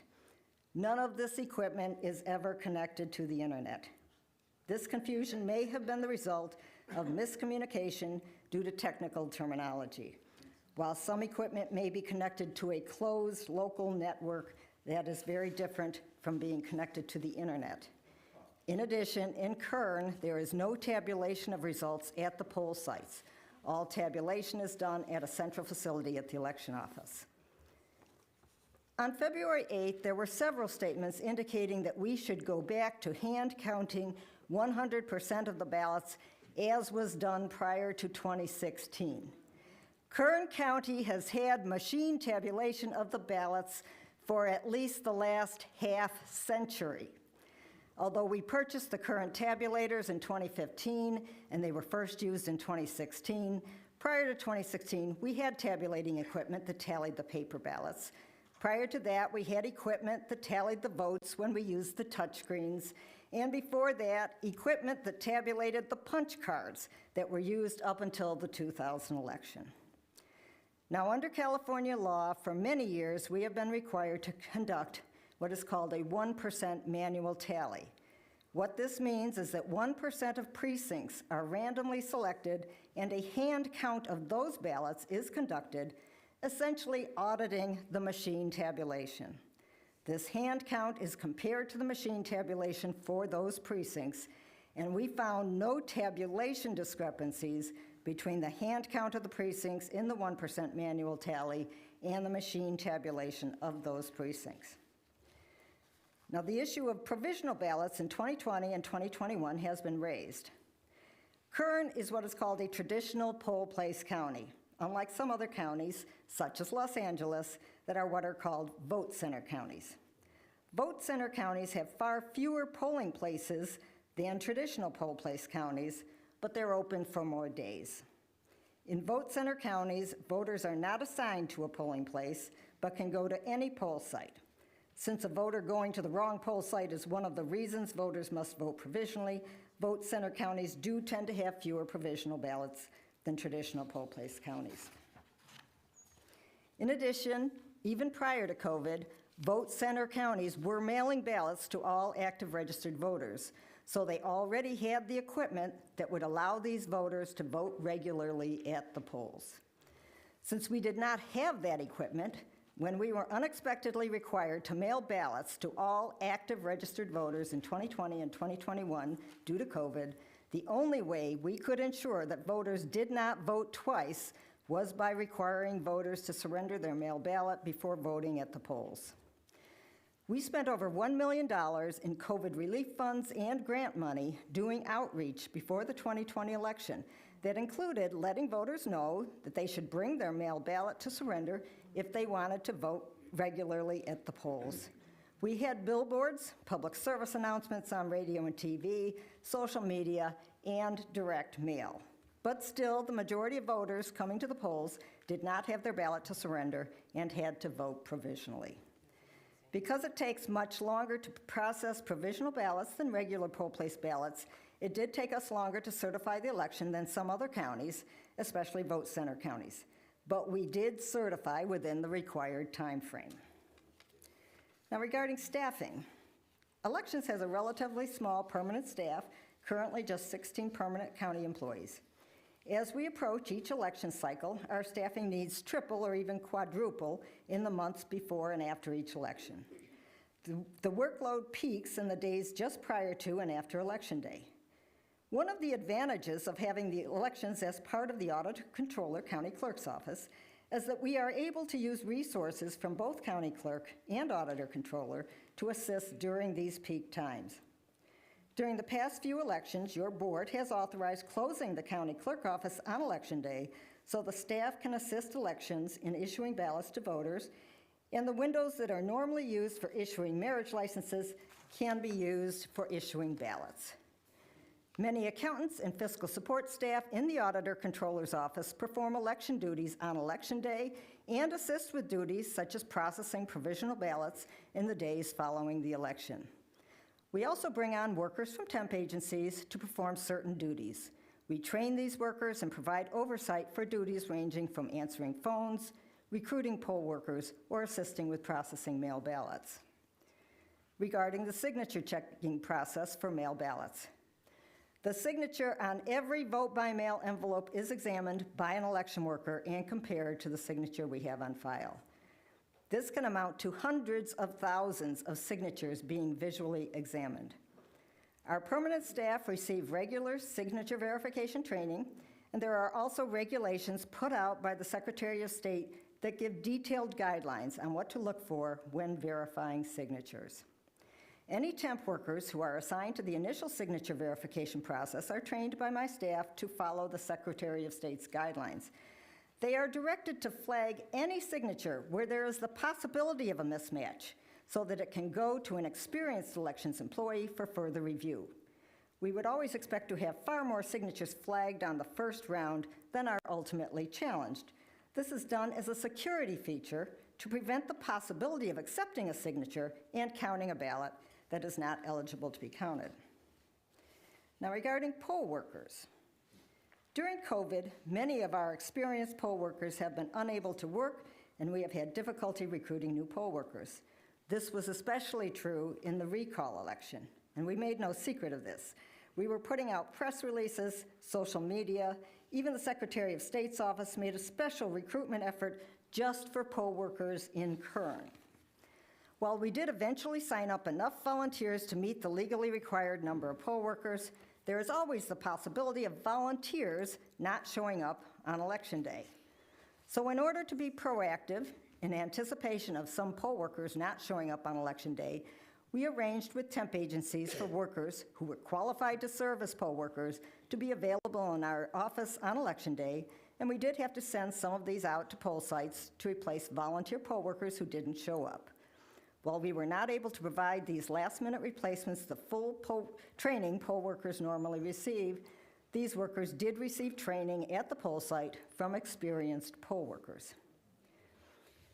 One of the ways we support both poll workers and voters on Election Day is by having experienced senior election workers available to answer phone calls.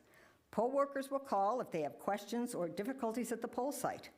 We also get calls from observers and voters to let us know if they think something is being done incorrectly at a poll site. We will then investigate the situation, and if it's confirmed, additional training or other changes as necessary will be made at the poll site. In general, training of poll workers has been more difficult throughout COVID since we have had to do most of our poll worker training online rather than in person. Next, I would like to talk about some of the changes in elections for 2022. Legislation was passed last year that made the mailing of ballots to all active registered voters a permanent feature in California elections. Now, I would like to thank your board for including funds in the election budget this year that have enabled us to remodel our vote-by-mail processing room. This allowed us to use state grant funds to purchase additional equipment, including expanding our sorting machine and doubling the extractor equipment we can use. This will also allow us to increase the number of election workers we can have working on vote-by-mail. With the additional equipment and workers, we will be able to process vote-by-mail ballots quicker and more efficiently than in the past.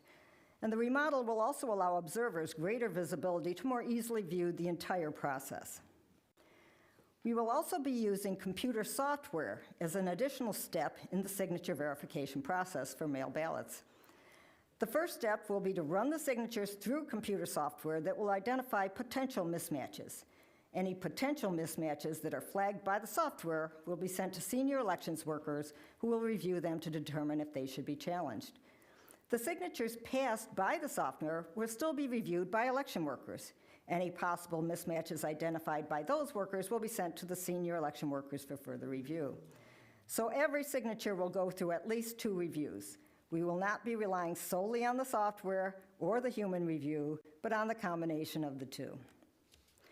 We were also able to use state grant funds for equipment at the poll sites that will enable the poll workers to know if a voter has already voted their mail ballot, so we do not have to require voters to surrender their mail ballots.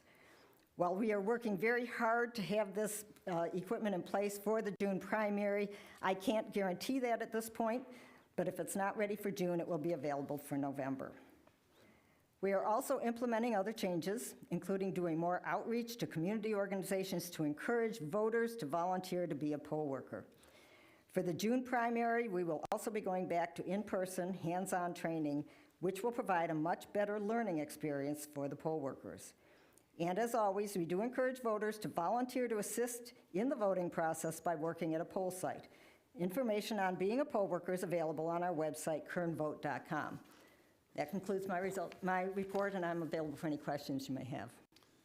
Ms. Bedard, thank you so much. I'm going to ask if any board members have any questions before I go to public comments. Okay, seeing none. Ms. Bedard, thank you so much, and we assume you'll stick around, and we may have questions after we hear from the public. Thank you so much. Who will be our first speaker, please? My name is Mark McKenzie, M-A-R-K-M-C, capital K-E-N-Z-I-E. I'm a local businessman that volunteered to act as a Kern County observer during the 2021 gubernatorial recall election. I'm here as a private citizen, not representing the Democrat or Republican Party or any other organization. I was the first to observe beginning in early August 2021 and participated in the last observation, which was mid-October, just prior to the certification, and countless hours in between. I want to make clear that this, in my mind, is not about the county employees that actually do the work. I think the county is very fortunate to have some really talented, dedicated, hardworking people within the election department. They are not the problem, in my opinion. Each board member, I believe, has the report that I put together that highlights the massive number of undeliverable and unaccounted ballots, concerns over the hiring practices and lack of training of temporary workers, the serious problems with the whole signature verification process, the 10,400 provisional ballots that is more than double of any other county in the state, and the clear evidence that Kern County was the slowest to count the ballots and send the updates to the Secretary of State. There's a simple, straightforward solution to this problem. The board should create an independent registrar of voters position with clear expectations to implement best practices. The goal should be to ensure that only legally cast ballots are counted and that those ballots are counted accurately and efficiently. Tulare County has an excellent roadmap to follow, which is right up the road, and by all accounts, they've made great progress in clearing up the voter rolls and becoming more efficient. I may differ from some that suggest that this ROV position be appointed. I think to avoid the appearance of bias on the part of the board and to let the people decide this should be an elected position.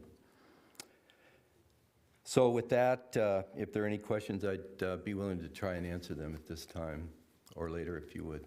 Thank you, Mr. McKenzie. Do we have any questions from members of the board? Seeing none. Thank you so much. And the information that you provided has been made part of the official record. Thank you. Thank you. Good morning. Here I am again. My name is Flor Hall, H-U-L-L. Just wanted to introduce myself. I'm not a politician. I'm not a part of any group. I'm a mom, a grandma, a sister, friend, pastor, community member. I'm also a legal immigrant. My mom brought me to the United States for an awesome life, and I think that my family is a really awesome byproduct of that. God had a plan. He called me to be the lead in the recall, Gavin Newsom. I'm sure you expected a Nazi white Trump crazy woman out here, but it was a little Hispanic woman that took up a cause to say, hey, there's a lot of things that are wrong here in California.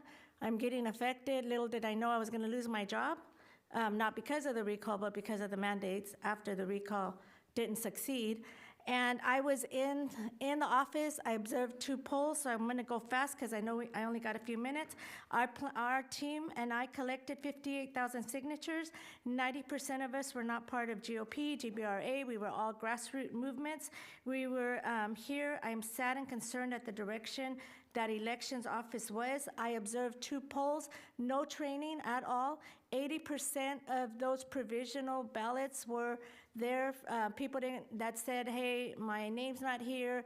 The people didn't ask for ID. And when we asked the poll workers how many provisionals, they said 80% that had come into Bill Williams and also Panama District Office were all provisionals. They didn't know what box was what.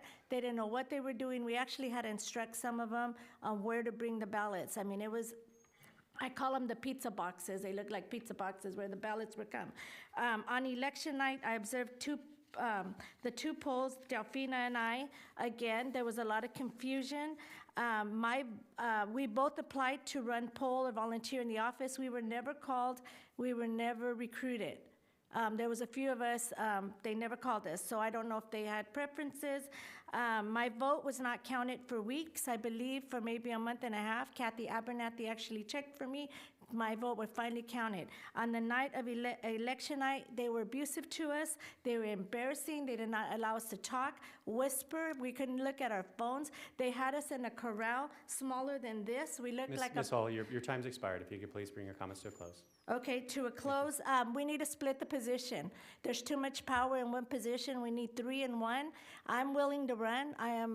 We need election integrity in our elections office. Thank you. Thank you. Who'll be next, please?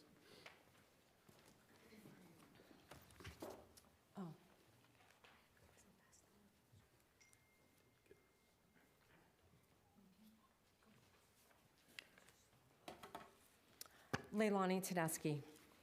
I analyzed the voter roll and found 262 voters who were born on January 1st, 1900, which makes them 122 years old. 17 voters are 110 to 117 years old. We have 1 registered voter who is 172 years old who had the opportunity to vote in the U.S. Ulysses S. Grant Horatio Seymour election of 1868. Verification of signatures is the foundation of ensuring integrity of the mail-in ballot system. This demands well-trained, qualified workers. I personally witnessed a young lady, bless her heart, who received just a few minutes of training, install her earbuds, turn on her music, and began clicking the mouse through signature approvals to the beat of the music. That's no exaggeration. In Tulare County, only full-time employees who have completed 3 hours of annual training conducted by the FBI are granted the responsibility for performing this critical process. Personally, I, along with many others, tagged thousands of signatures which were drastically different from the signature on file. They were approved. I attended the county-sponsored training session in person that was held upstairs for supervisors and inspectors. It was not online. That was on September 7th. I witnessed folks sleeping during the class, messaging on their phones, disinterested. 95% of the attendees left early. They wanted to pick up their voting materials at the warehouse before it closed at 5 p.m. They missed the entire closing procedure section of the training. Most likely, the poor training and lack of interest resulted in Kern County generating 10,400 provisional ballots. Tulare, on the other hand, had 318 provisional ballots for the recall election. Everybody in this room must agree that the status quo is unacceptable. Gentlemen and Ms. Perez, we need to fix this now, prior to the primary.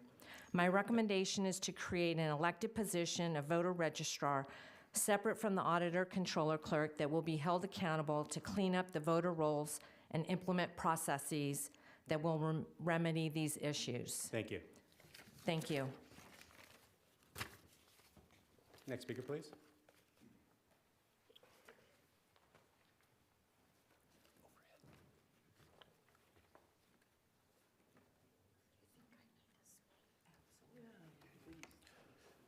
Supervisor Cowles, Supervisor Scribner, Supervisor Peters, Supervisor Maggard, Supervisor Perez. I am Vince Maioka, the President of the Taft Republican Assembly. I am here talking about splitting up the current auditor, controller, county clerk position.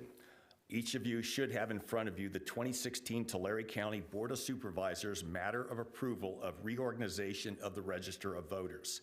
Prior to this approval in 2016, Tulare County was much like Kern County is today, with the ROV under the auditor, controller, county clerk position. Kern County must follow the lead of Tulare County to separate the ROV from the auditor, controller, county clerk position. Kern County now has a population nearing 1 million people, nearly 450,000 registered voters, along with 1,331 precincts. The growth rate of Kern County over the past 25 years has made it impossible for one person to oversee the ROV while performing the duties of the auditor, controller, county clerk position.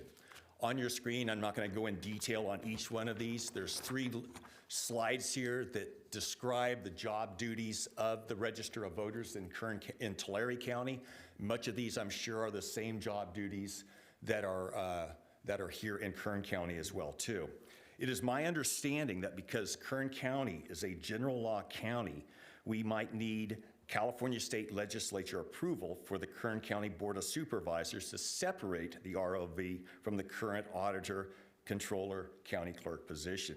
If we are able to get California State legislative approval, I strongly suggest the ROV be appointed by the Board of Supervisors, or as was mentioned before, a possible elected position as well too, that is much the same as it's done in Tulare County.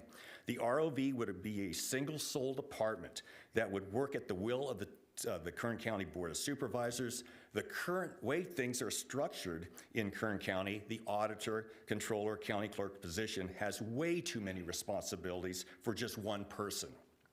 Please move forward on my request to help make Kern County the envy of all California when it comes to election integrity and the effectiveness of the Kern County Register of Voters. Thank you for your time and understanding on this matter. I would like to bring next to the podium Terry Maxwell, who's going to talk about the historical elements of the Board of Supervisors when they consolidated the entire auditor, county clerk, and controller position in 1994. Thank you so much for your time. Thank you. Good morning. Good morning.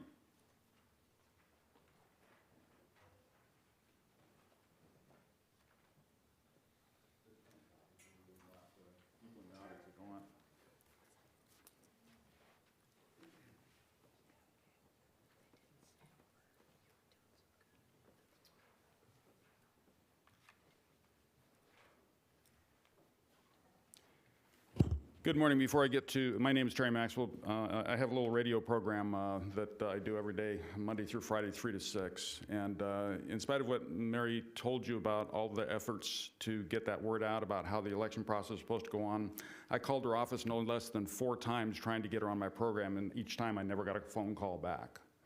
So, you know, she may have outlined for you guys a great plan on how it was supposed to go, but I can guarantee you when you listen to the people in this audience, you're going to find out that's not exactly how it went. Every opportunity to get that information out should have been taken, and it wasn't taken. She, of course, has never responded to any of my requests to come on and explain things. We're having a problem with our elections, and I know that Mr. Maioka was talking about going through the process. The County Council has said that that's the only 2 processes that you go by, but what you're looking at in front of you is the actual ordinance that brought those 2 positions together, keeping in mind that those 2 positions were elected positions. And if right now you have an elected position, you want to reestablish 2 elected positions, you're told that you have to go through the legislature or you have to put it up to a vote of the people. Why in 1994 did they not put that up to election of the people, or did they go to the assembly, or to the state courts? Excuse me, the state Congress. They didn't do it.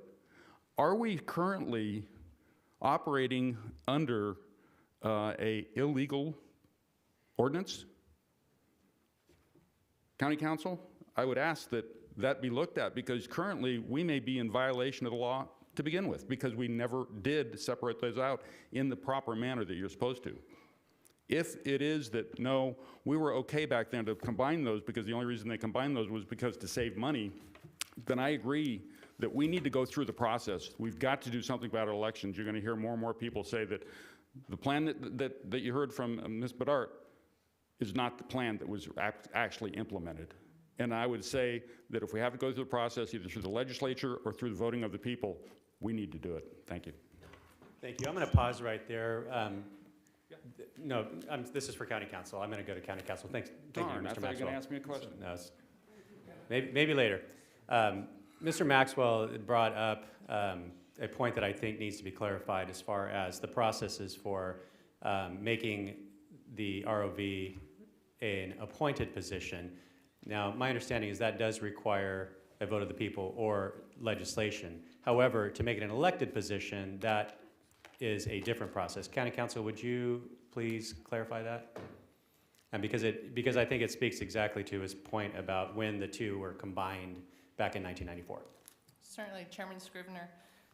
It's kind of a complicated roadmap, as I know we've discussed.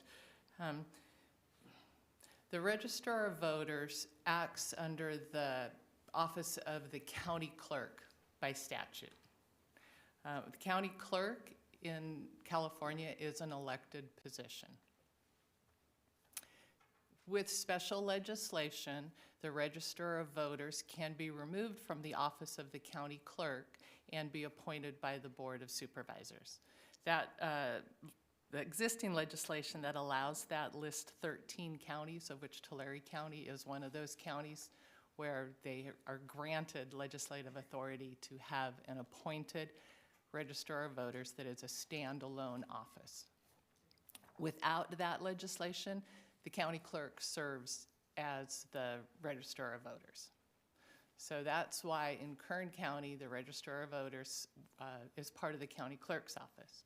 And then, as people have discussed, in 1994, the board combined the office of the county clerk, and then I always put parentheses, who is also the Registrar of Voters, with the auditor controller. At the same time, there was the county clerk / county recorder.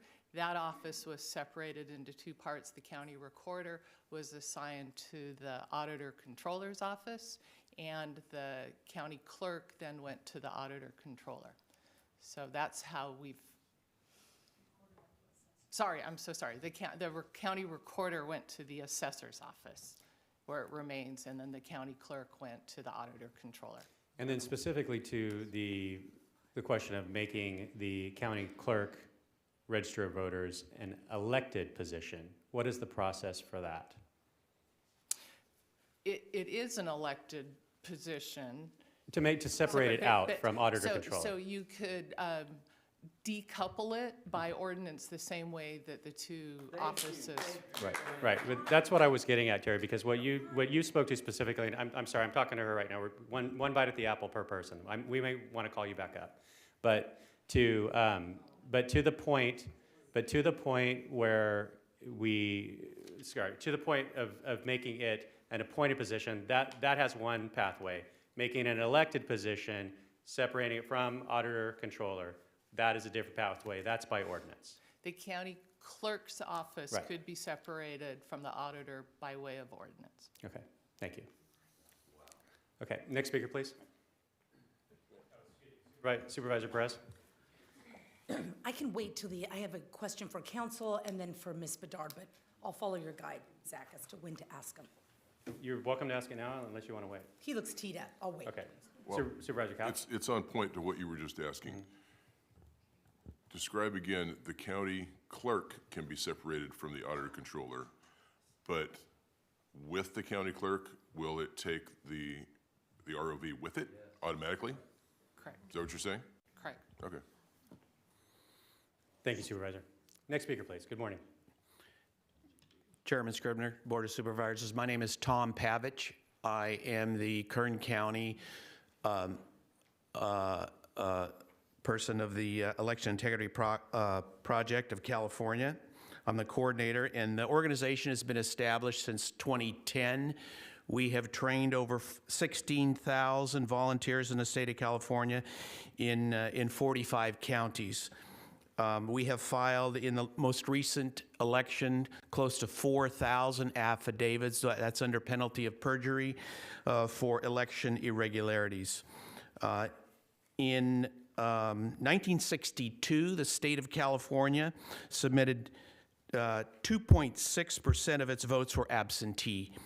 In 2020, that number is now 86.7% when you include the vote by mail.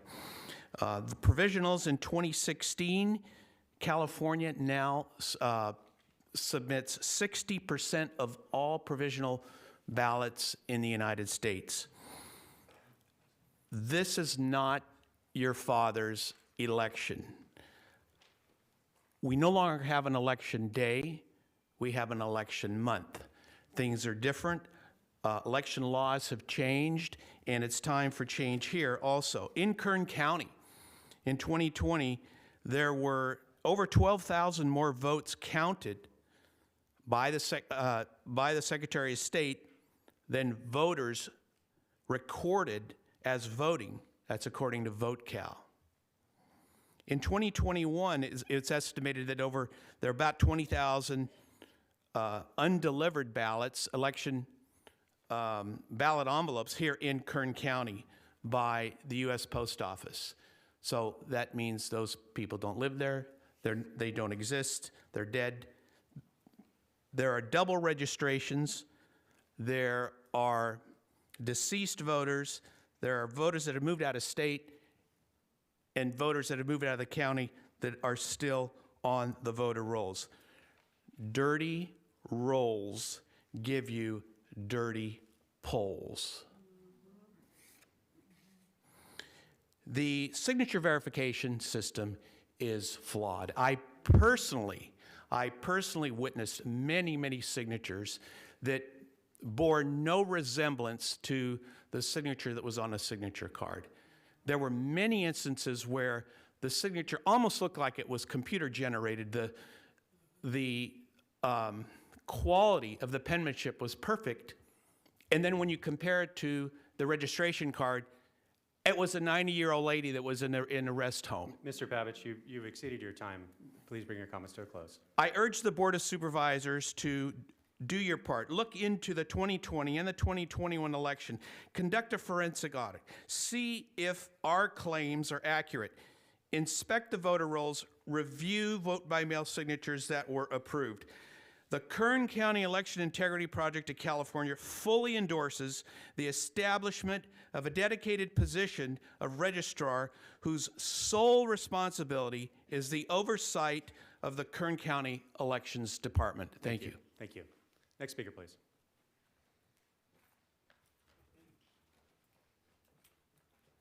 Jess Sanders, and I think that Mary Bedard made a very good platform for us to say it needs to be separated. She presented very well how overwhelming this system is. So the ROV should be a standalone position, and I think she backed that. Now, I witnessed a lot. I went down and watched the signature verification. I might have seen the same person she saw on a different day, just tapping out the go-aheads to the music on his phones. Watched one gal who went through and passed signature blank, signature print, signatures that were slanted left and right, all passed. Then you had the John Hancock, everything looked like it was rubber stamped. She challenged him. When I brought that to the attention of one of the people that were there, her supervisors, they said, oh, well, we'll look at those. But she's been doing this for 3 years running. So some of them are very, very poorly trained. Some of them actually did their job. Some of them didn't give a hoot, except for they got their checks. Others have an agenda. So those people should be better trained, should have more supervision, and when they're challenged as what they just saw, the people that are saying, hey, that didn't look right, should not be chastised for saying, let's look at that. When you have obvious, because when I flagged the signature and the blank, I was told you're slowing the process down. So the whole system is run amok. It needs to be run by one person without any other duties that would take their attention away from this vitally important job. Thank you. Thank you.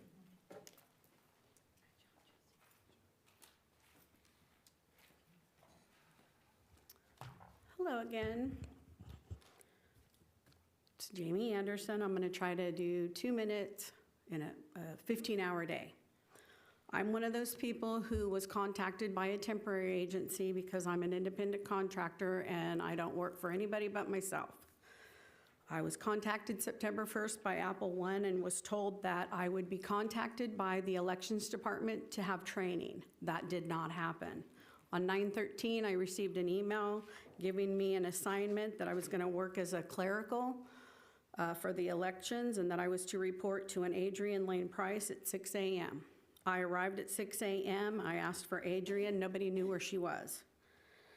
While I was sitting there waiting, a large group came in. They were with a company called Exact.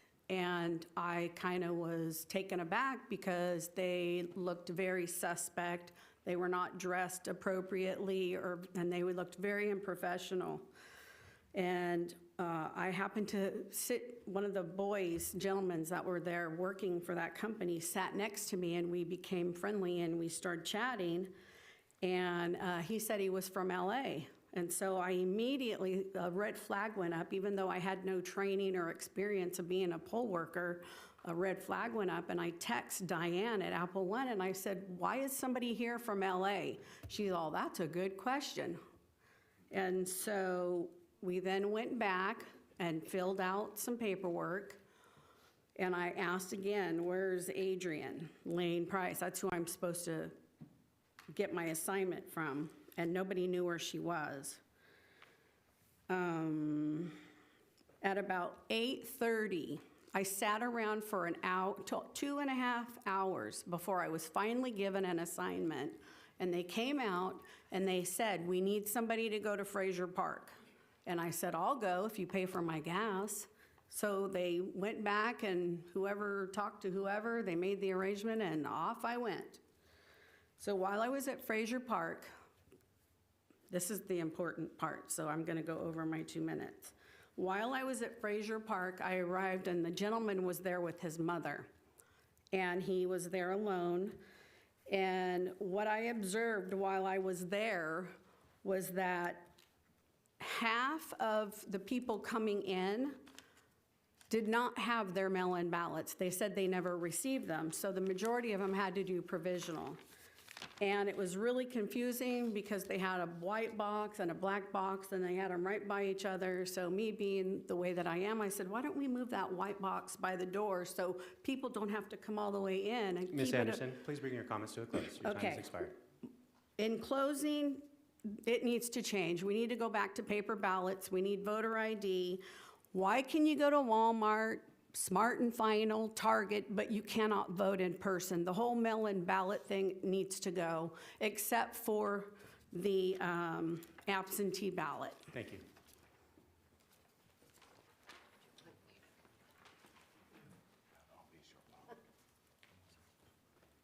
Good morning again, Dennis McLean.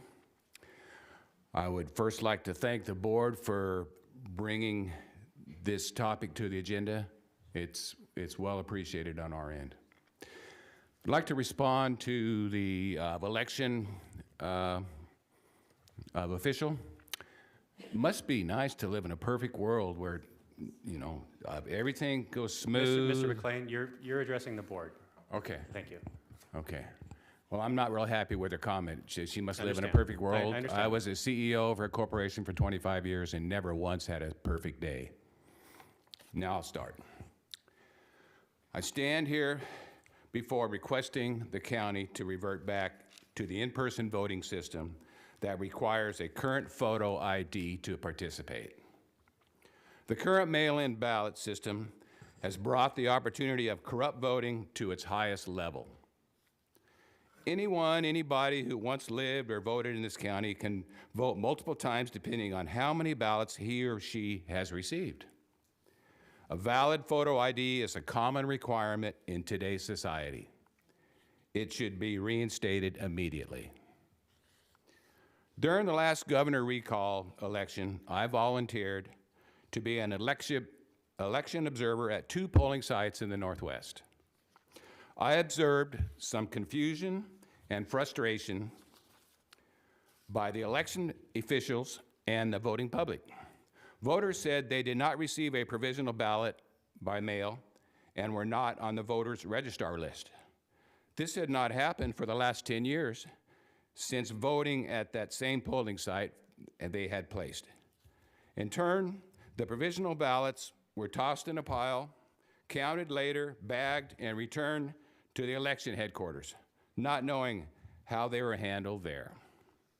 We have all seen and heard the blatant fraud mail-in system has produced, not to mention the Dominion machines connected to the internet, or as our voting officials refer to it as a server. I'm not an IT guy, but apparently they are. It is time to go back to the basics and assure that our American citizens get a fair election system. Bring back the in-person voting with voter ID. Thank you. Thank you. Next speaker, please.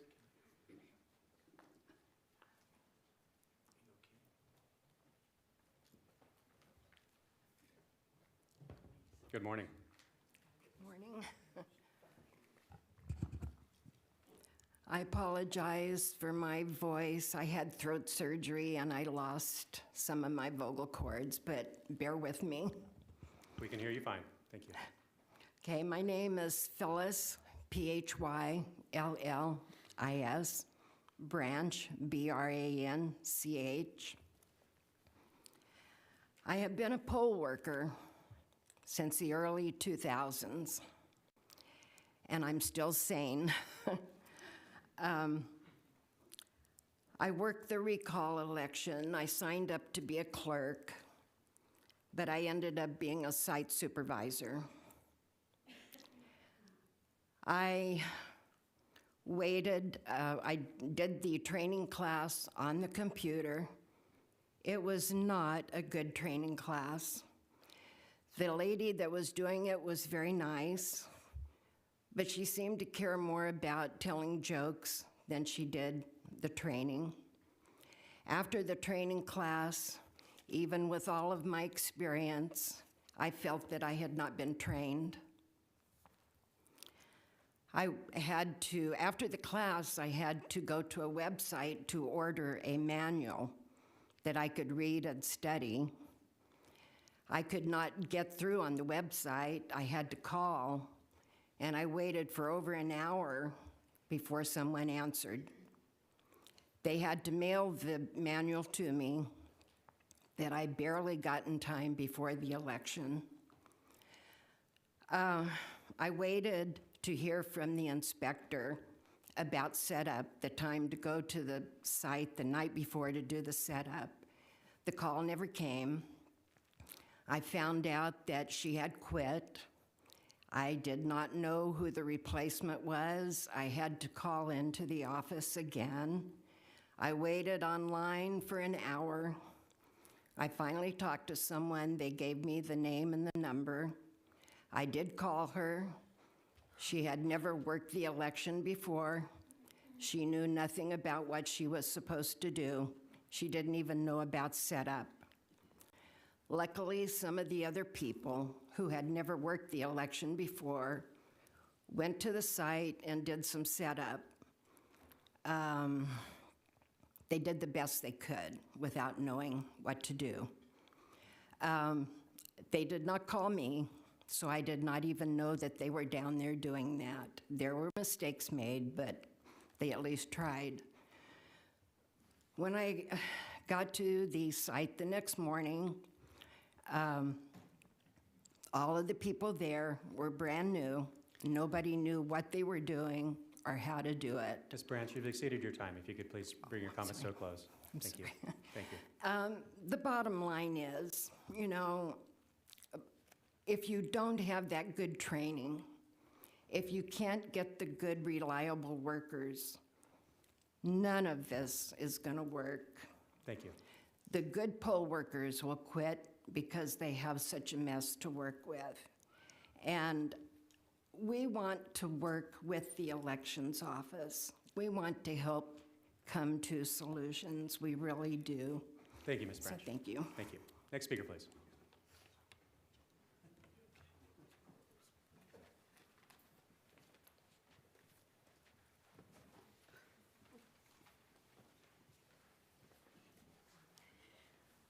Good morning. My name is Maria Worth, W-E-R-T-H. I was an observer in Tehachapi, California. I first went to, at the September election, I first went to the Tehachapi Cumming Water District. And when I came into the polling room, there was only one woman voting, and several poll workers appeared to be having a meeting conducted by a county election representative. I thought that since there was only one voter in the room and no line of voters, I should move on to another polling location. So I stepped out into the hallway to text a friend to tell him I was going to leave and go somewhere else. And while I was out in the hallway, a woman asked me a question, and I answered her question. Immediately, the county rep attacked me verbally, yelled at me, told me I was not allowed to speak to anyone. I tried to explain to him that I was not in the polling room, but he continued on. He was so enraged, his hands were shaking. He asked me at least 5 times what my name was and what my phone number was, and he was trying to type it into his cell phone. He said I couldn't use a phone within 100 yards of the building, and stepping outside of the polling room didn't matter, that they controlled the entire building. He was using a cell phone himself and did not have any ID on him. I asked him why he didn't have any ID, and he said that the county didn't provide him with a name tag. I also observed it's in Stallion Springs, and it was a report, I believe it was discussed on the radio, that they were requiring that the voters who wanted to surrender their ballots to vote in person had to vote provisional. So I checked that out, and that actually was happening, but they claimed it only happened a couple times. Anyway, so these were some of my experiences as observer. With regards to my negative experience, my advice is that to whoever's in charge should remember that observers are citizens. We're volunteering to do a service and hoping to ensure an honest election. And when supervisors act enraged and angry and unhinged, you wonder why. Why would you treat somebody like that? No decent place of business would allow an employee to treat the public in such a manner. So I thank you for taking these concerns into consideration, and I emailed my complete remarks to the clerk because I'm going to run out of time. Thank you so much. And we did receive your comments. Okay. Yeah, we received it. We all have it. Thank you. Next speaker, please.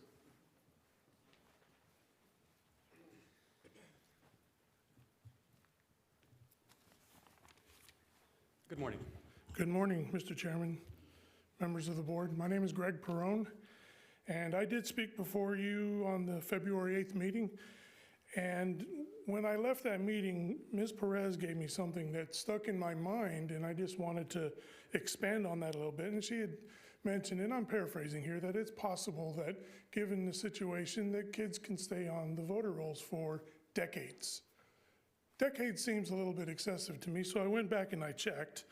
And there is a provision in the election code that allows that if people haven't voted or done anything for 4 years, and this could be outdated, but there is a provision that there's a mailer sent out and that those people could be moved to the inactive roll. I don't think I would get their ballot at my house if they were inactive, so I think that the decades thing might be a bit excessive. Supervisor. That's actually not what I said, so I just want to clarify for you before you continue.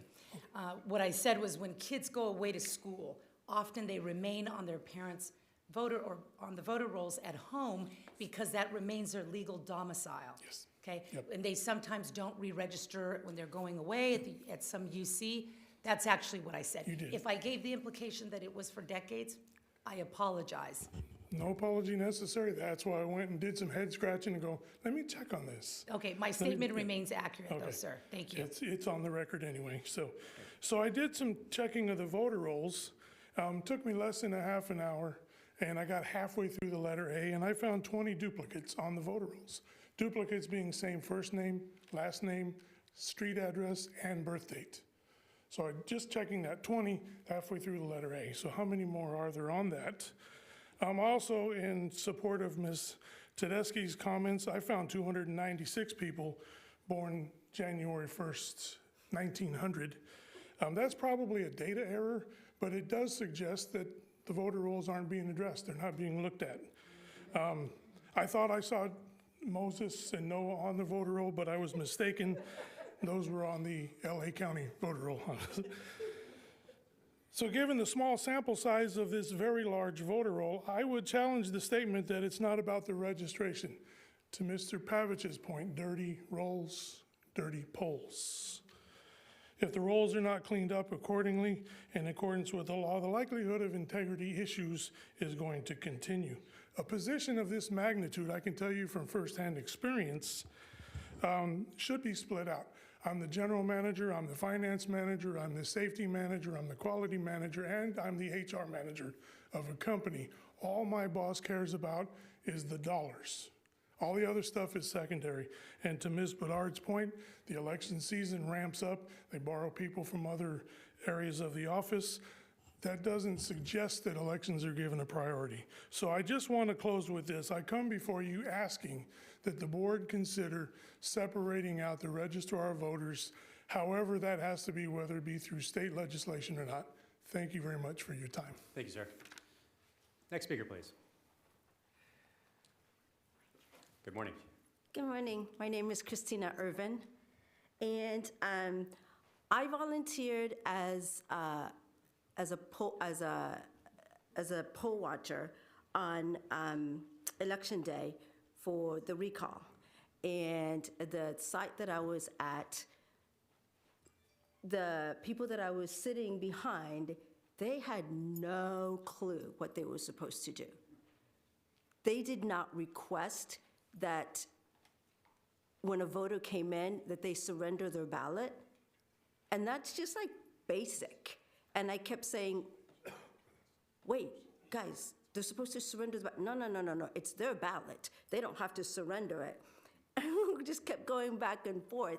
And they did not have any understanding of what just basic voting integrity was. There was no privacy place if somebody needed to, wanted to sit down and do some, and they let a gentleman vote right there.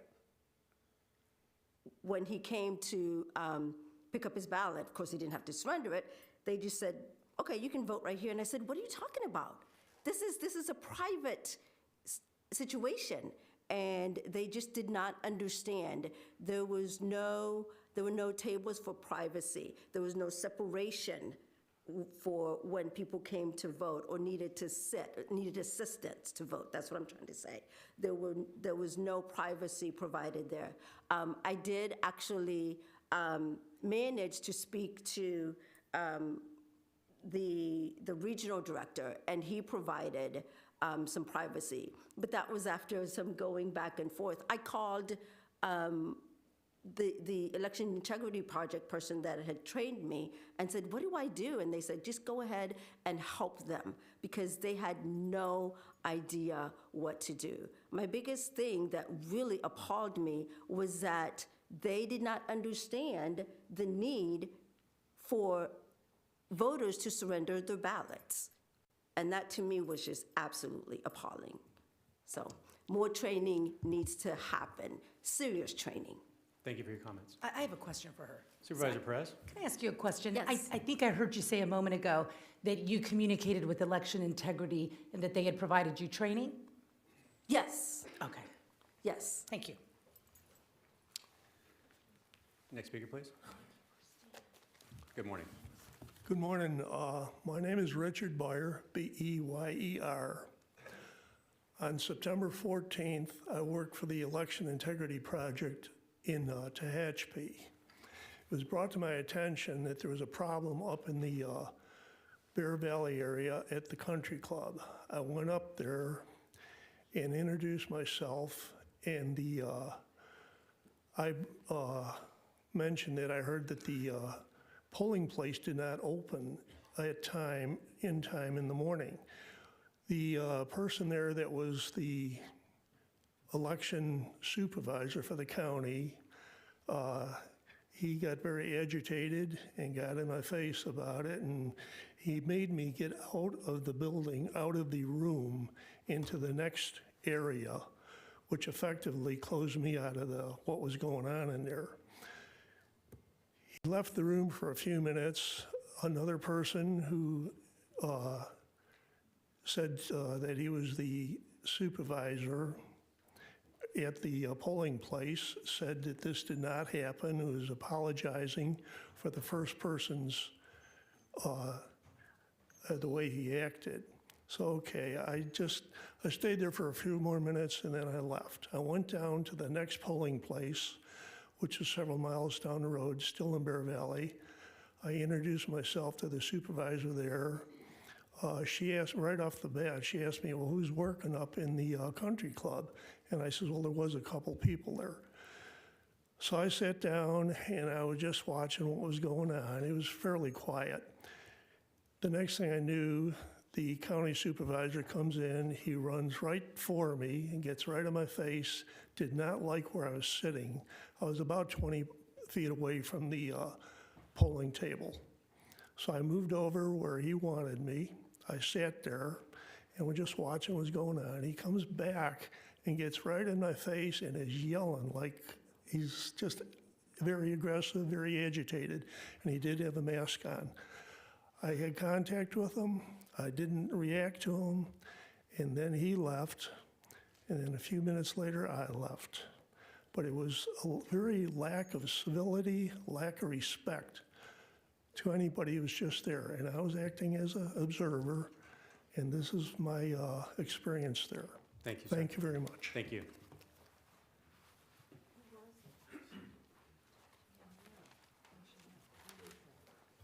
Good morning.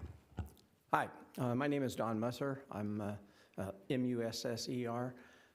I was here on February 8th as well, and I wanted to come back and bring additional information. We actually heard a very good description of how the system is supposed to work this morning, and we've seen lots of examples of how it does not work. Are they big enough to make a difference? I think they are. We've seen from all across the country that people are not trusting the election system now, wherever. We can't deal with those areas. They're out of our state, and sometimes they're out of our county. But we can make sure that we do take care of our backyard and make sure it isn't happening here. I've been a voter for over 50 years, and up until recently, I have always trusted the voting system. You know, my candidate wins, I celebrate. My candidate loses, I put on my big boy pants the next day and go back to it. But it's an issue that we need to deal with now in some form, because people do not trust us or trust the system, and it's tearing this country apart. You know, we didn't used to be enemies of each other. We would battle and argue and then go away doing, you know, what we needed to do. So it's an issue that we need to deal with. I brought a whole list of things, and rather than speed read through these and have your eyes glaze over, I thought I would just leave it for you, and that way you have the comments. They're much the same that you've heard already. Sure. But it's a big issue, and we definitely need to deal with it. Thank you for letting me. Thank you, sir, and appreciate you submitting those comments, and we'll make sure that we read them. Thank you. Good morning. It's still morning. Joe Chesney. I just wanted to come up here and talk about I support the position that we should create another position for the elections department, and everything said I support. But one thing I would like to refer to Mary is what happened on April 2nd, 1866, early spring day. Does everybody know what happened? April 2nd, 1866. Kern County became Kern County. In what town? Who knows where it was at? Who? Where was it at? Havilah. Havilah was our first county seat. Then it moved to Bakersfield. What did we do then? We hand counted. Then what happened? Then time went on. We don't care what you guys are doing. You know, Mary, I feel offended that she says, we were doing counting before then and before then. Well, duh. But you know what really got me there? Is a letter that I found received by the Secretary of State, I believe, written by Kathleen Krause. Now, you can say that I'm wrong here, but on September 17th, 2015, a letter was received by a Secretary of State wanting to go to Dominion machines. I would like to know who advised or told the person that wrote that letter that was received by a Secretary of State to write the letter to request to go to Dominion servers. That was Kathleen Krause who sent that letter received by Kern County. Was it you or a gal named Susan? But it was county clerk, the county clerk's office sent this. I wish I had a copy of it. But a Secretary of State received a letter from Kern County wanting to do Dominion servers. My question is, who advised county clerk to send an official letterhead Kern County letter off to Secretary of State to ask for Dominion stuff? That's my question. I'd like to know who advised this person to write the letter and submit it. And that's the question that I would like to put out there.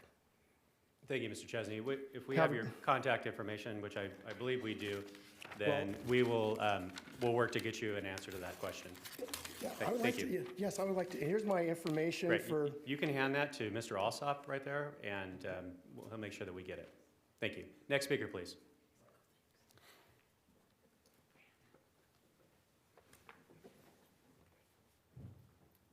Good morning. Good morning. My name is Catherine Popplewell, spelled a little weird, Cathrine, last name Popplewell. And I came here to talk about my personal experience on voting here recently. I walked into the polling place during the presidential election, and I was asked what my name was. I said, if I told you it was Vicki Blank and my address was blank, would you give me that ballot? They looked at their list and they said yes. That name and that address was on their list.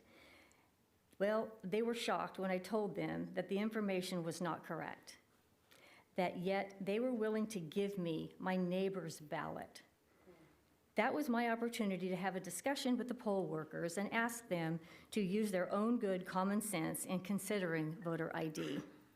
They agreed that this was a problem. Please don't tell me that voter fraud is not a problem and voter ID should be required. Upon leaving the polling place, a male poll worker caught me and attempted to explain that voting by mail was exactly the same. I explained to him that it was not exactly the same, that those ballots had to go through many hands in order to get back to where they belonged. When I objected to his comments, he persisted. I told him I was almost 60 years old and that I did not need him advising me on how to vote. I had been voting since I was 18 years of age and never missed an election. This was entirely unethical. Is this what these poll workers are being trained to do? 3 other poll workers stood and witnessed what happened. This atrocity, their mouths were wide open, could not believe what this man was saying. I finally had to shut him down rudely and ask for his name and request a phone number as to where I could complain. I called for 2 weeks trying to get a hold of someone and place my complaint. During that 2 weeks, no one answered the phone, not even a recorded message, no place to leave a message at all. The phone just simply rang and rang. I called every day for 2 weeks. So I was not able to leave a message at all. So I came today to make this heard by people who should have been answering that phone. And I think that there's a lot of voter fraud going on, and we definitely need to do something about it. Thank you. Next speaker, please.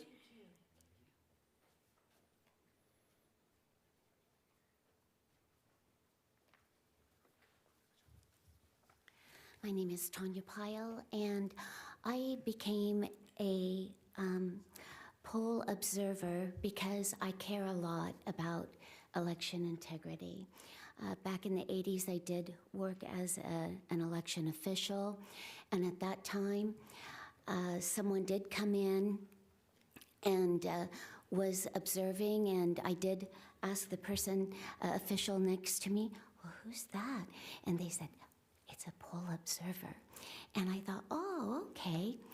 And so I was very excited to become a poll observer. When I arrived, I made a point to arrive at the polls before they opened. But when I walked inside, everyone was already seated at a table. So I walked in and I was looking for the lead because as an observer, I was to introduce myself to them and let them know why I was there. And so I had to kind of sort through. I talked to about 3 people at, are you the lead? Are you the lead? And then I finally got directed to the lead. And when I told the lead who I was and why I was there, she yelled at me in front of everybody there. And I was kind of shaken. I didn't know why she was yelling at me. And so then she went ahead and proceeded to tell me that I should find a seat, and I had my chair with me. I took my own chair and be out of the way, and that I was not to talk to anyone but her. And I knew that in my role as an observer, she was who I was to talk to. And so I did sit there, and later on that day, I found that, well, it was my polling place, it was my precinct. So when I took a break, an official break, I got up to take care of my business as a voter. And once again, I was yelled at by the lead. I was doing my job there as a voter, but I did find out that I was not on their rolls. Although I had changed my registration, I was not there, and I had to go to another polling place. I was yelled at again, and then a third time I was yelled at unmercifully when I had sat there for many hours, many hours, and I went back to use the facilities, and I got yelled at in front of all the voters. She yelled at me from outside. I was going toward the back. Ms. Pyle, your time has expired, if you could please. So that was unfortunate that I didn't see that any of the instances there was an appropriate incident to yell at someone. Thank you, ma'am. And I hope that would Supervisor improve. Perez has a question for you. Thank you, Chairman. I'm really sorry that you had that experience. Sincerely, I am. Nobody should experience that. Thank you. Did you report any of this to your election integrity group? I did. Okay. Did they train you for your, or talk to you before you came here today? Not before I came here today. I'm not sure that they're aware that I'm here today, but I did get trained by Election integrity. Election integrity. Thank you so much. Yes. Thank you. Next speaker, please. All right, hey guys. Kelly Carden, last name spelled like garden but with a C. I'd like to make a statement on behalf of the Libertarian Party of Kern County. I'm here today in support of both returning to hand-counted ballots, as well as for making the current elections department separate from its current alignment. Over pretty much all of 2021, we've listened to the Republicans screech about voter fraud and unsecured elections. Now, we're seeing the Democrats chime into the same boat. They're saying that the 2022 election is gonna have its own set of voter fraud. They both don't like it because it's broken and corrupt. 1 second, sorry.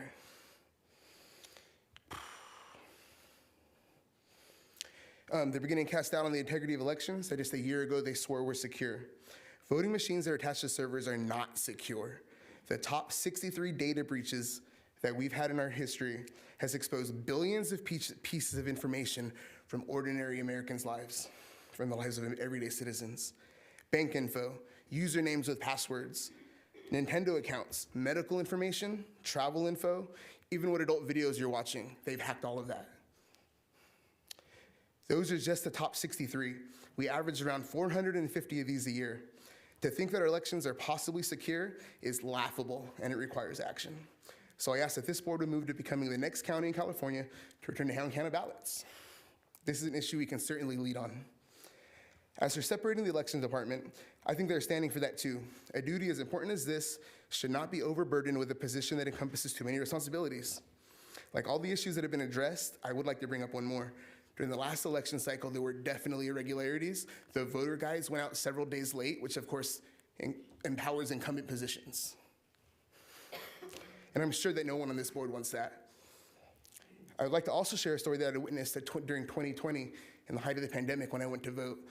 I watched a single mother walk into the voting booth with her young child, an infant. It was freezing outside. This baby was fussing. They told her she couldn't put the baby down. She had to hold the baby. I said, wait a minute, somebody can help her. Why don't you guys read the options and mark them for her? They refused. She stormed out, unable to vote. The election process in Kern County are so broken, it's starting to stretch into the realm of voter suppression, and it needs to end. Thank you. Thank you. Next speaker, please.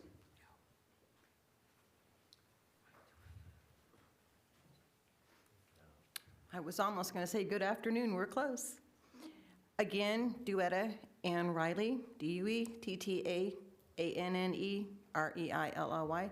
My closing comment today is I demand a forensic audit of the Kern County election. I believe it was stolen. I believe there's fraud. I believe my constitutional right to vote was negated by a vote that was not legal. It wiped me out of this election. That is not acceptable.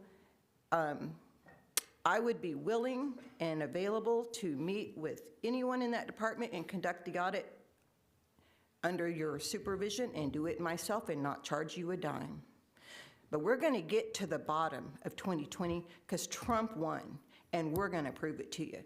And after we're started with Kern County, we're going to go California. 55 electoral votes would change the outcome here, and I'm tired of pretending Biden won. He didn't win. This is a scam, and it's over. It's over. We, the people, own this whole country, and we will take it back. Please be on our side, but if you're not, you're not. It's your call. I don't care one way or the other. We will win. Thank you. Do we have any other speakers? Yeah, one more. I have two more.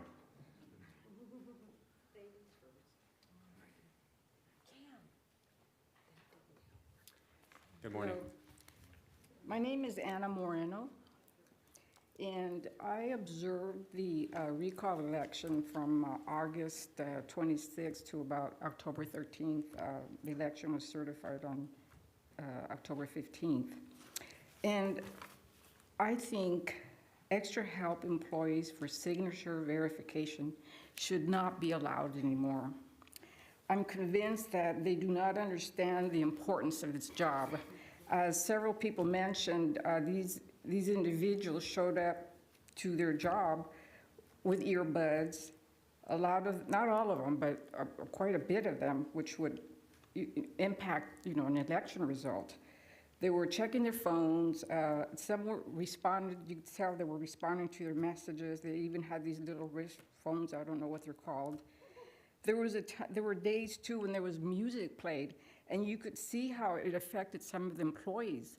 When if the music was fast, you could see the signature verification just whizzing by. When the music was a little slower, they slowed down a little bit. There was on September 17th. There were, we were again watching the signature verifications, and then all of a sudden we start seeing these red pins on their ballot. And that red pin meant that that ballot was going to be challenged, but they were being made good. And dozens of them were just passing by, and they were being made good. we were not allowed to go past the glass wall to alert a supervisor what was happening. We had to wait till someone came out. So finally, when the supervisor came out, she was questioned, and she said that it was an error. So dozens and dozens of these ballots that should not have been made good were made good. I don't think you can go back and change it, because unless you memorize every name, I don't think there's any way possible to go back and correct that. But it was just not, 12 or 2 or 3 dozens. I mean, they were just coming, not one right after the other, but that's how quickly these temporary staff go through those signature verifications. Some are just clicking away, making them good or challenging them. But in this case, it was just unbelievable. Ms. Moreno, if you could please bring your comments to a close. Yes, so what I want to end with is that we don't hire from temporary agencies to prepare our taxes. So why are we hiring temporary employees allowed to determine the outcome of our elections? Thank you. Thank you. Can I ask her a question, Chairman? Supervisor Perez? Thank you. Anna, did you report any of these irregularities on the day of the election, and if so, to whom? Well, I tried, we were told there was an email address right on the glass wall, and when you, earlier on. Of the polling location? No, on the wall where we're observing, because we Oh, are okay. behind this glass wall, and the monitors are right there in the front. And when I emailed, I didn't get any response. You did send an email? Not to this issue. I Okay. did report Okay, let me it to repeat the someone. question. Ms. Moreno, did you report the irregularities that you saw that day that have caused you to be compelled to come here today and tell us that you saw dozens of names? I reported it to the individual that I was under, yes. Okay, who was that person? Tom Pavich. Tom Pavich. Yes. So on election day, you told Tom Pavich that there were dozens of signatures that went by Yes. that were not being monitored. You told him that? No, I didn't say they weren't being monitored. I said they were I'm sorry, being not made properly. good. And we reported it to the supervisor. Okay, so you did report it to the supervisor, but you did not send an email?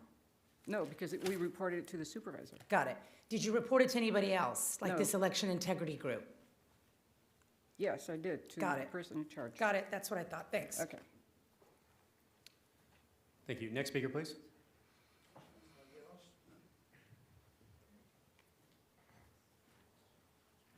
Is this our last speaker today? Does anybody else want to speak? Okay, seeing none, all right. The closer. Afternoon, Board. It's afternoon now. I'm here to make a request that we rid all the machines out of Kern County. Would you mind stating your name, sir? Ron Barger. Thank you. B-A-R-G-E-R.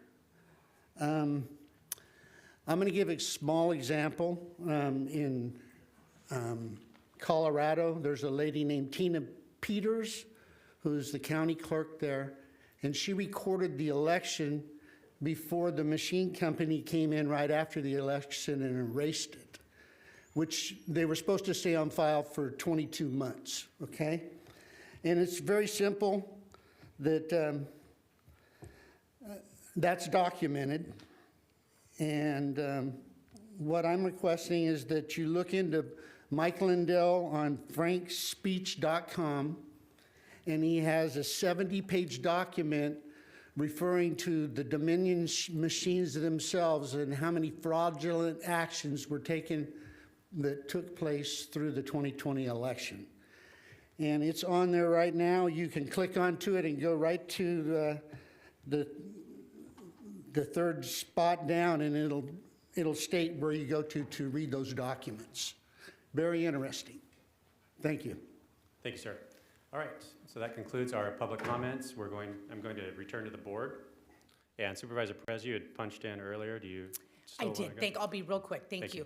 I just want to know if our elections expert and our counsel, separately, but if you could both please put on the record today whether you believe you have heard evidence or that either in this hearing today or otherwise that you think rises to the level that we should have a complete overhaul, a system that has run amok for election integrity to change fundamentally the system that we have here in Kern County. I would just like to ask if you have heard that. I know you have expertise outside of what we've heard today. If so, it's new to me, and I'd like to know what your opinion is on that. So Ms. Bedard, if you could please come forward and answer that question. It doesn't have to be long. If you need it to be, that's fine too, but I'm just trying to get to a threshold issue here. Okay, Supervisor Perez, through the chair. You know, one of the things that I had talked about earlier was, you know, things like having the software check, a double check on the signature checks. Now, people have mentioned, the observers, that they saw certain things. Some of that, you know, it's possible, I don't believe it rose to any kind of level that would have affected an election, but that you could have human error, obviously, and when you've got people looking at these signatures. As I say, we've got hundreds of thousands at this point of vote-by-mail ballots, and so you've got people looking at signatures, and that's why we were talking about, in fact, we will be implementing the double signature check, computer software that will do the first round and then send it to individuals. So the software is not going to have you know, fatigue or just inattention momentarily, so you get that double check. But even before that, I don't think any issues rose to the level that would have affected any kind of election. It is simply human error. A lot of the other things that they're talking about, again, out at the poll sites, again, we're reliant on volunteers.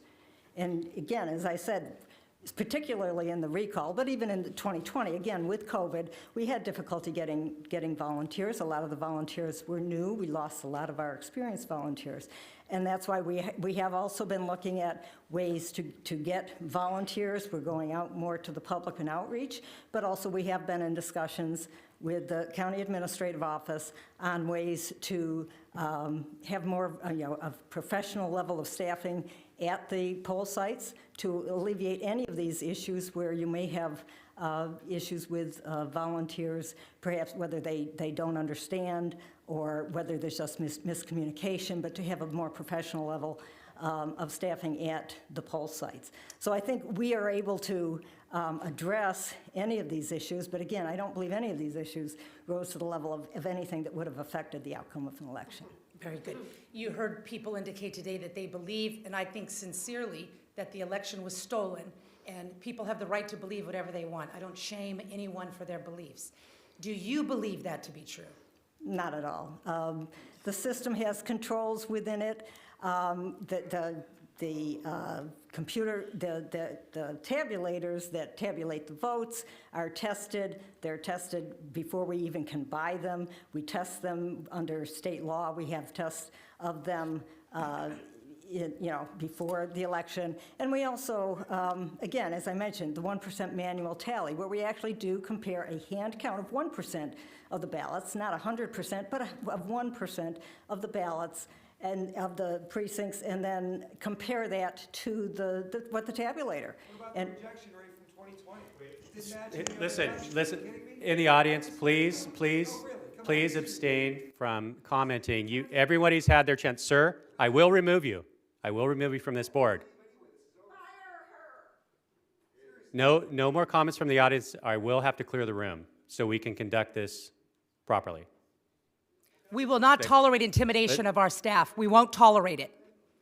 Sir, you're being disruptive. Please refrain from speaking anymore in the audience. Thank you. Ms. Bedard, I apologize. Please continue. Okay, so overall, yes, I believe that the results of the elections, the way we have tabulated the votes, has been accurate. And so, yes, I do think it was free and fair election. Ms. Bedard, thank you so much, and I'm sorry for a concerted effort to be intimidating here today. It's not the first. I've experienced it before, and we shouldn't expect it to be the last. Thank you for your actual integrity. I appreciate it. Council, can you please respond to the same questions that I've posed? Have you seen a reason, either by the evidence presented today or otherwise, that you have accumulated regarding the 2020 election that you believe rises to the level that we should engage in an overhaul of our system and create more county jobs, which is the first time I've ever seen such a sophisticated effort to add county jobs and presumably another pension account or line? So that's a first for me. Can you please comment? Supervisor Perez, through the chair, My role and the role of my office during the elections is to be available to provide legal advice as it comes or questions arise. We don't weigh in on kind of the fine minutia to our experience. The elections process, our role is to make sure that the process is followed, which we are aware of nothing that indicates that the elections division hasn't. In relation to the most recent questions that have arisen, our role has been, and my role has been, to research and explain what changes could be made if your board were to so choose. I see. So you don't give an opinion as to whether you've heard evidence that would suggest, as a lawyer, there's a threshold has been met, or there's a legitimate concern for this board to take a serious look at? That's correct. Thank you. That's all, Chairman. Thank you, Supervisor Perez. Supervisor Maggard. Thank you. Ms. Bedard, may I ask you a question?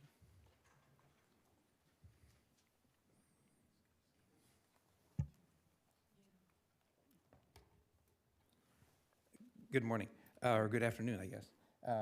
Jamie Anderson spoke earlier, and if I understood her correctly, she referenced some employees that came here from Los Angeles who were part of a group called Exact. I've never heard of that before. Can you tell me if you have, or if we hire people from outside of Kern County to come and work in our elections here? Exact would be a temp agency here locally. We did reach out for the recall. We did reach out to the temp agencies, and they did send some people over. They do have to be qualified. The ones that were coming in to work would have to be qualified. If they were there to be sent out as a poll worker, they would have had to have met the qualifications to have been a poll worker in Kern County. If they lived in Los Angeles, they would not meet those qualifications. So it specifically excludes people who don't live in Kern County? Right, you must be a registered voter in Kern County to be a poll worker. Okay, thank you.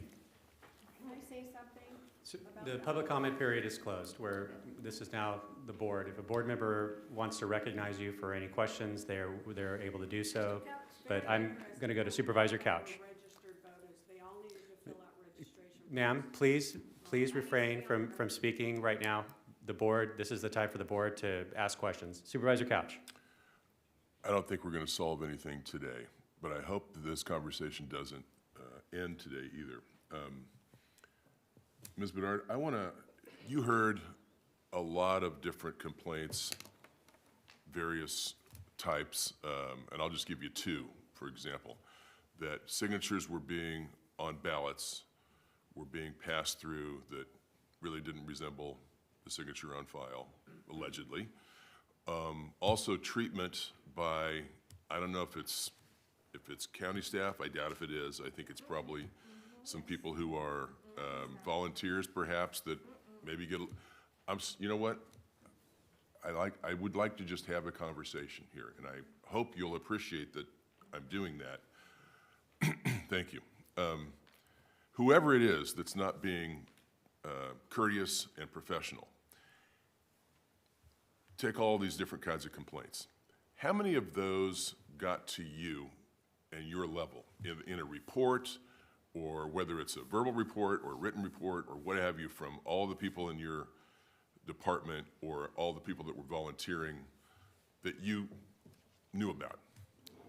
Okay, for the most part, almost everything that was said here is new to me. Now, we did take. Okay, I know we have limited time, and I don't want to go on and on, but does that give you pause that all of these complaints that you've heard about is new to you? Something's not getting to you that should be. In fact, most of these where they've said they reported it to EIP, the Election Integrity Project, not to our office. So, yeah, we do take phone calls on Election Day. We do get them from observers. We did get some from observers. But I heard people were reporting complaints to the supervisor. I'm going to assume that's a county employee. Well, okay, at a poll site, that would be a volunteer. Okay. When they were talking about the signatures, those would be to an elections volunteer or elections worker. And we did, on occasion, we did have observers pointing out, I think, that where, again, whether it was inattention or whatever, in one case that I know of, that someone, they had passed it, and I believe, it was blank, which obviously, that's just human error. And we did address that issue once the observer did say that, and we went back through and did that. The rest of these, as far as there being many, many signatures not not matching and in passing, that is, there are many of these people as observers, they look at it. We are given specific guidelines from the Secretary of State of what to look for. So what their opinion is as they look at the signatures may not be, they may think it doesn't match, but based on the guidelines were given by the Secretary of State, they do. So, and it is the election workers, role that counts. It's the observers, whether they think it matches or not, does not. But again, that's where I think having the software as the secondary, having that two-pronged check on it to both, to do away with any possible, or as much as possible, human error, as well as having that human element in it, will address that issue. I understand. My question is really more general, in that after the election, let's say, or even during the election, does your staff come to you and say, here's how it's going, here's what we heard, here are the complaints that we got today, here's what's going well? And in fact, when they email the elections email, which is the general elections email,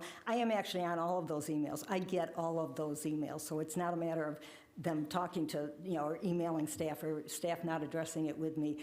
My staff does, if they get a phone call in and it's a complaint of that sort, I do get it. And certainly every email that comes to the general elections email, I do read. Do you have a ongoing relationship or discussion with the Elections Integrity Project? We have, obviously, around each election, yes, we do meet with them. We met with them before the recall. I've met with them before. So yes, we do have an ongoing relationship with election integrity. Is there anything that you can see, not necessarily just from what you've heard today, but in general? I think a major step forward to help people become more trusting of the system is to, and I understand from your presentation, it's not as easily, it's easier said than done, but cleaning up the voter rolls. Describe the ongoing process that your department undertakes throughout the year to make sure that there aren't people that are well over 100 years old on the rolls. Well, first of all, if I can address the 100-year-old thing, that was a data issue. In years prior to about 1960s, people didn't have to put their birth date on their voter registration. So once that became the law that they did, we went back and contacted all of those people and asked for that birth date information. Most people did, some people didn't. That did not invalidate their ability to vote. They were still registered to vote. So we do have, we do have records on the system with no birth date, and with the way data systems work, that defaults to January 1st, 1900. Can you move them to the inactive? No, we don't list? want them. They are eligible to vote. They are. I understand that, but when they show up to vote. And we know we couldn't do that. That would not be in compliance with the law. That would be illegal. Yes. Now, but you also heard,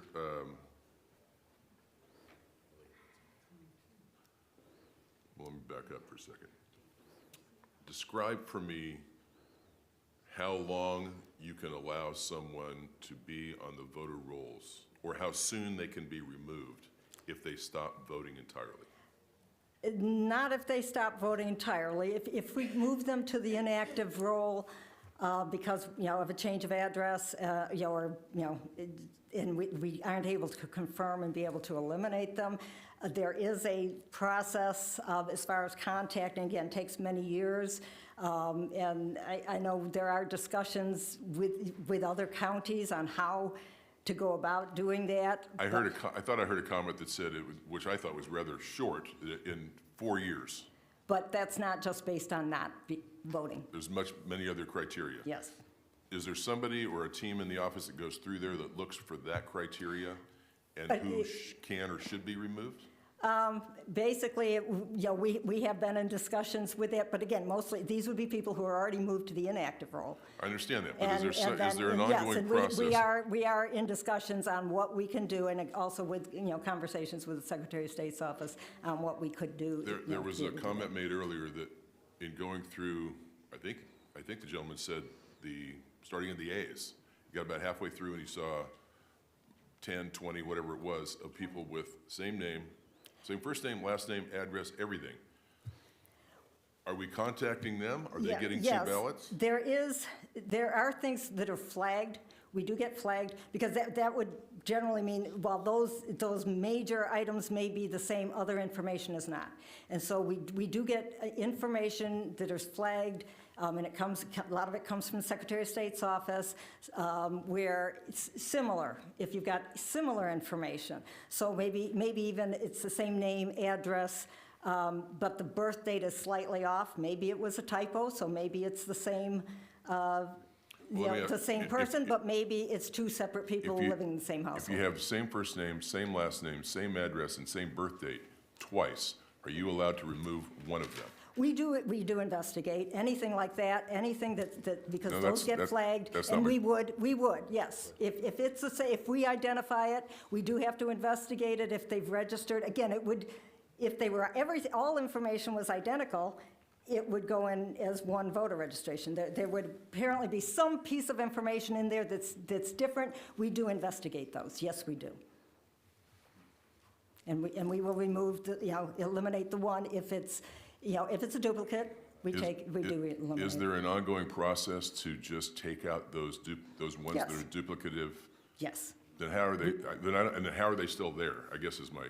Again, depending on how long, again, it does take some time, so you can have a duplicate in there for whether it's months, depending on what we need to be investigating and where we are in the election process, so what our staff has time to do. But yes, that is an ongoing thing that we're constantly doing, is eliminating any of those, investigating any possible duplicates and eliminating them when we I determine that recognize they this are. is a budget issue, and you didn't budget for that probably, but is there a private company or someone that could go through the rolls and say, identify ones that are clearly everything is the exact same that's duplicated, and give you a report that would say these are ones that need to be purged?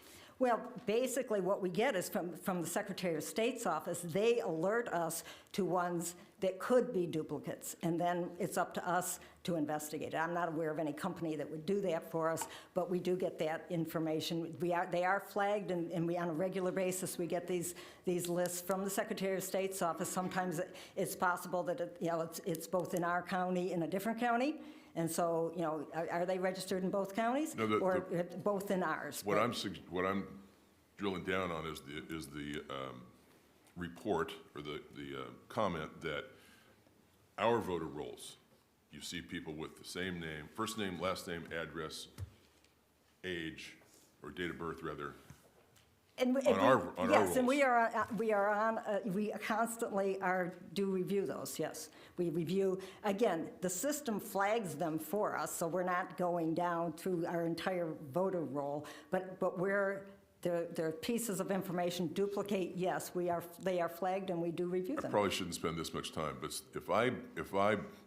when you campaign, you buy the voter roll, right? For your whatever district or ward or whatever you're running in. Am I gonna see, if I buy that again, am I gonna see all the information that you just described? First name, last name, address, and date of birth? I'd have to go back and see exactly what we release in the voter roll that does get released to the public. I can't tell you right off the top of my head exactly what information is on there. Am I gonna see enough that's gonna, I need to see the date of birth, otherwise it could be a father and a son that happen to have the same name. But yeah, it's got most of the information. I just don't know exactly what all information is on there. Can I come to your office and look at that? Yes, There's no issue doing that? I don't see a problem with that. I don't either, but you never know. One last thing. You've got, whatever this software is it's rather new, that's gonna check signatures on a ballot against the signature that's on file, Yes, right? yes. What's the audit of that? Well, we set the confidence level to indicate to the software, you know, give it the confidence level of what how we want it to do it. And then it will pass, it'll pass the ones that it thinks are good. It'll pass on. The other ones would be separated out, and we could send those immediately to our senior staff members who could then do an actual review. But all the rest that are approved, you know, go through the software. They will still go to the normal process of going to election workers who will then review it also. So it'll have that double review of the software, and then but it will still do the same review that we're currently doing now. I'm gonna want to talk to you more about that, but not right now, and I'm sorry to go on so long. One last question for County Council. I know there's been a lot in the news about the Dominion machines and a lot of lawsuits being filed because people say one thing, and then there's legal action taken. Are we able to what's the best way for us to have an open discussion about that system, the Dominion machines? Would it be a closed session discussion? Can you actually get it in there so we can have that discussion? Off the top of my head, I'm not hearing that is a closed session item. It would be another opportunity. Ms. Bedard could bring it back under her agenda item for a discussion on that, and we could go from there. I don't believe the county is involved in a Dominion lawsuit. Oh, not yet. Sure. I'm trying to avoid that. Okay, I'll have a further discussion with you about that. Thank you, Mr. Chairman. Thank you, Supervisor. Okay, I don't see any other requested comments, so I just want to say a couple of things here, and I'm going to ask a couple of questions of you, Ms. Bedard. First of all, I want to thank everyone for their comments today. Despite the fact that I had to ask some of you folks to not applaud, et cetera, I get that you're very, very passionate about this. I completely agree that mail-in ballots should be something that has to be requested. It shouldn't just go to everyone. Obviously, the pandemic was an opportunity for that to be implemented. I think that you'll continue to see efforts by certain special interests to keep that in place regardless of whether we have COVID or not, because they believe it advantages them one way or the other.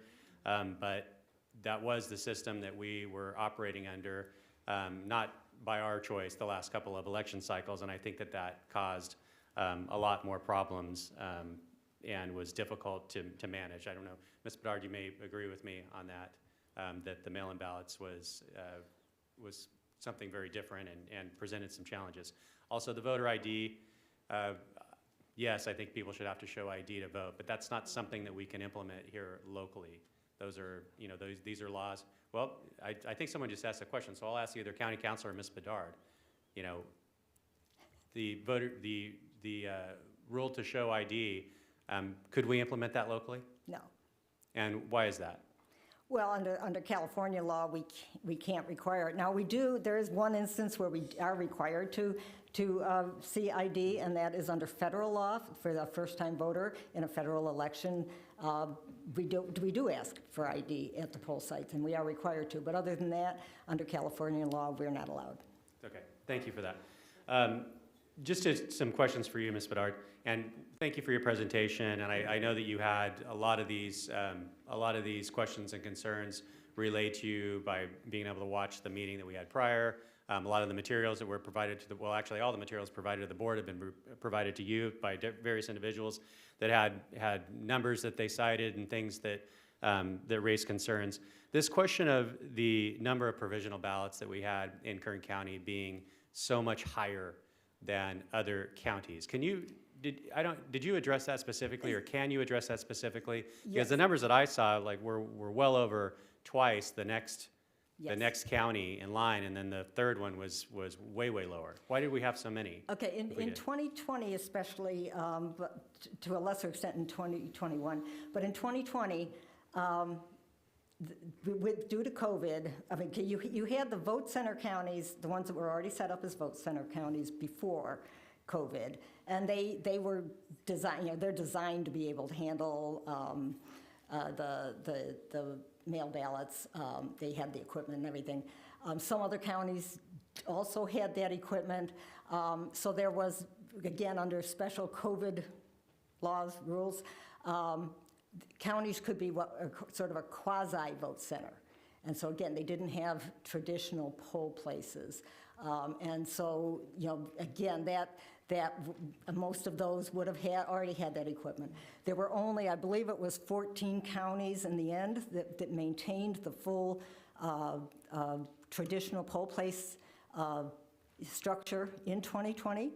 And actually, I believe all but 2 of them were very tiny counties, the only 2 large counties that maintained the traditional poll center, or the poll place counties, which would allow us to have all of the poll sites, the neighborhood poll sites, the poll sites out in the small towns here. There were only 2 large counties that maintained that structure, and one was Kern, and the other one was San Francisco. And I believe on one of the things, we were the #1 county on the provisionals. San Francisco was #2. And so that is because we did require, because we didn't have the equipment, we did need to have people surrender their ballots. And people didn't have their ballots to surrender, and therefore they had to vote provisionally. So that is the reason for that.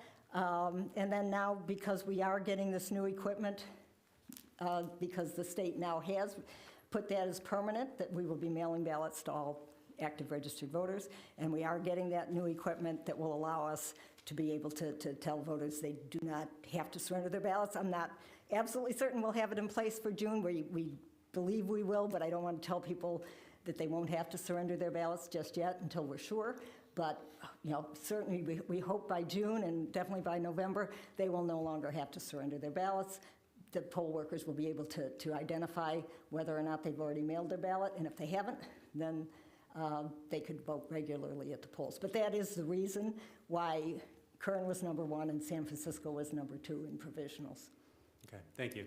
The question of the upcoming election in June and November, the signature verification that you talked about, obviously you have the poll workers or the folks on your staff that are checking the signatures, but this double checking, the software that you mentioned? Yes. So how would that work, and will that be in place in June? Yes, we do anticipate that will be in place in June. And so again, as it goes through, after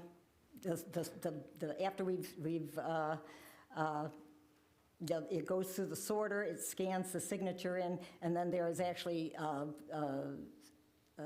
computer software that then does that initial check of the signature that it's scanning in with what we've got on the voter registration form. And so then that does that first cut. It will, identify ones that are potential mismatches. Again, we want to make sure that it catches anything that might be a mismatch. It will then send those directly to a senior elections official who will then do the actual check to determine whether it should be challenged. But then all of the other signatures that pass okay through the software will then still go over to the entry level, more, that first level of human observation. And then again, some of those would then be caught or at least questioned, a possible mismatch identified by those workers, and then that will go to the senior worker as well. So everything will have both a software examined through the software as well as being examined to a human being. Very good. And the complaints that we've heard about the employees at the poll sites, I don't know, some of those I assume are employees, maybe employees of the county, and some are volunteers that work the poll sites. But I know you rely on volunteers. But it seems to me that if these incidents are happening, it's very much an issue of management that's on site. And so, what, if anything, are you planning to do for the next election to try and increase some of the oversight, the management at the poll sites? to try and prevent some of these unfortunate interactions that are occurring. Okay, so we have had discussions with the county administrative office on the possibility of having county management employees to oversee each poll site. So, and that is something that actually Los Angeles County has been doing as well, where they have county management, so county employees and senior county employees at each poll site, so that you get that professional level of management at the poll site. And so that's what we're proposing to do that here in Kern, have, you know, certain county management employees be required to work the poll sites, and then they will oversee the volunteers, the community volunteers. And so that is something that we have proposed and we'll be bringing to your board later on. Thank you, Ms. Bedard.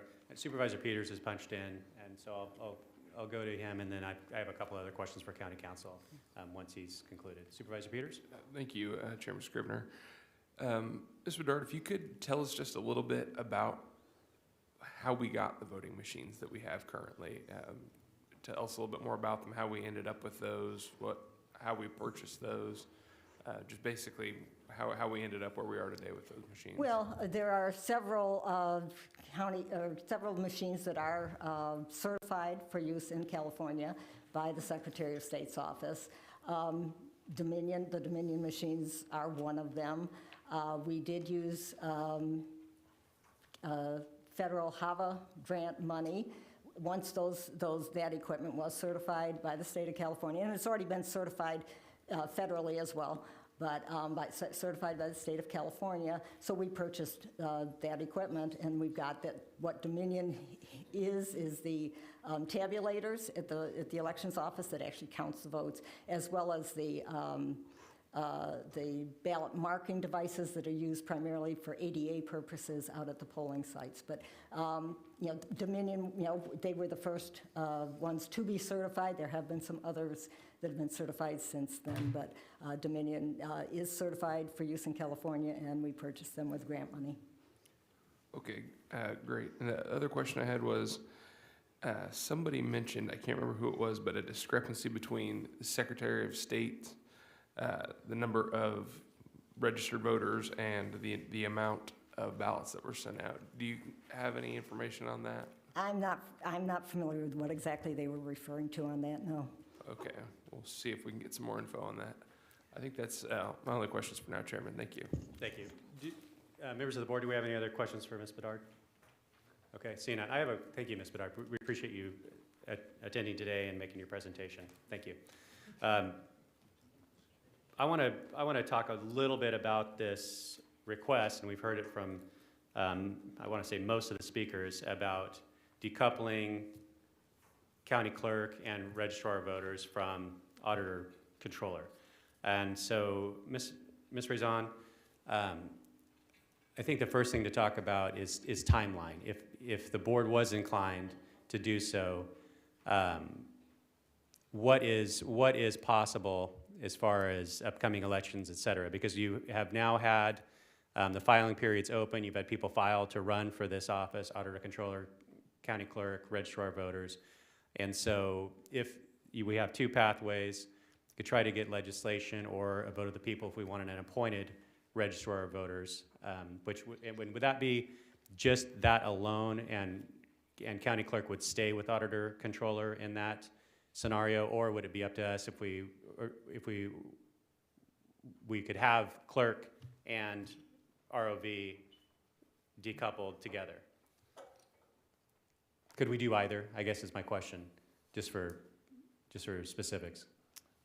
If I understand what you're asking, you could separate the office of the county clerk / registrar of voters from the auditor controller. Right. You could pursue legislation that makes the registrar of voters a standalone appointed department. That would leave the county clerk as an elected department. Mm-hmm. Okay, thank you. And then the other pathway would be by ordinance, the board could decouple clerk and registrar of voters from auditor controller, and that would then be an elected position. Correct. Okay. So now that you have the filing periods open for this office, when would be the soonest that we would be able to have an election for a standalone elected official, county clerk, registrar of voters? If your board were to separate those offices, it would be part of the next election, open election for that position. 2026? Correct. Okay. And if we were to pursue legislation or if we put on the ballot, say in November, still same timeline because you've already had someone who would have been elected to that position? That's correct. So 2026 would be the soonest that a change could be made with either pathway? Correct. Okay. So, okay, thank you for answering that question. Are there any other questions from the board for staff on this? Supervisor Maggard. Thank you, Mr. Chairman. Ms. Rezon, could you just expand on that a little bit more? Why is it that it needs to wait till 2026, and why is it not possible to have that occur at the election that's upcoming in June? Yes, Supervisor Maggard, through the chair. The county's, the declaration of candidacy and nomination forms have a filing period of February 4th through March 11th of 2022 for the upcoming election. And I don't know if anybody has, but if somebody has submitted their nomination forms or a declaration of candidacy, they're doing so for the office of county clerk, auditor, controller. And that is the office that is currently that will be elected in this 2022 election. I understand that that's the question that will be before the voters on the June ballot, but what is the area of law that says that cannot be changed sooner than 2026? So I double check with Mrs. Bedard, but I believe because of the filing period for when it is that a prospective candidate needs to submit their declaration of candidacy and nomination forms, they need to know what office it is that they are submitting that paperwork for, and that period of time runs from February 14th to March 11th.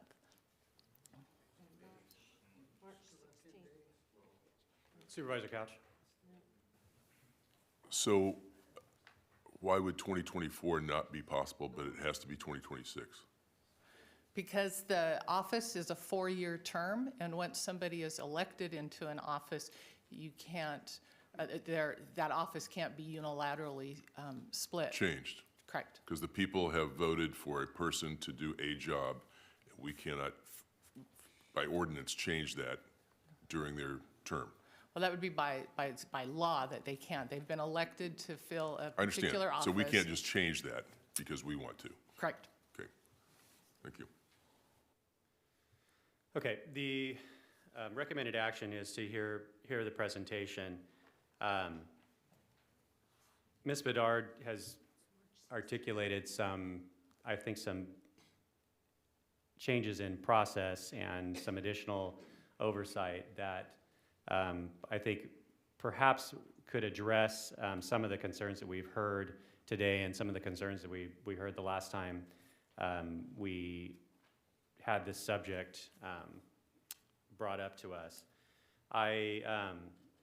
What I'm thinking that I would like us to do, June election, I think in August we should have an item on the agenda, which is basically a review of the election, how it went, et cetera, report back.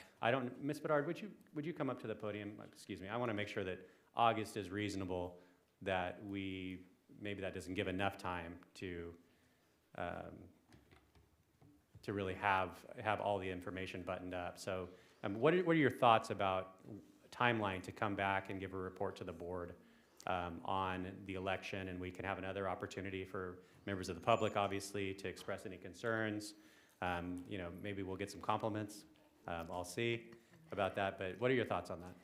Well, yeah, with the June primary, we wouldn't certify until beginning of July, or we would have until the beginning of July. Whether we could have a report to your board by August, probably certainly at least by September. If you want, if what you're looking for is more of, just generally how it went or how any of these changes, just Yes. to a certain extent, how it impacted that election, I would certainly think September, we should certainly be able to bring something back to the board. Between the double signature verification, the potential for the additional oversight that we're going to have by county managers on site, at least at each polling site, the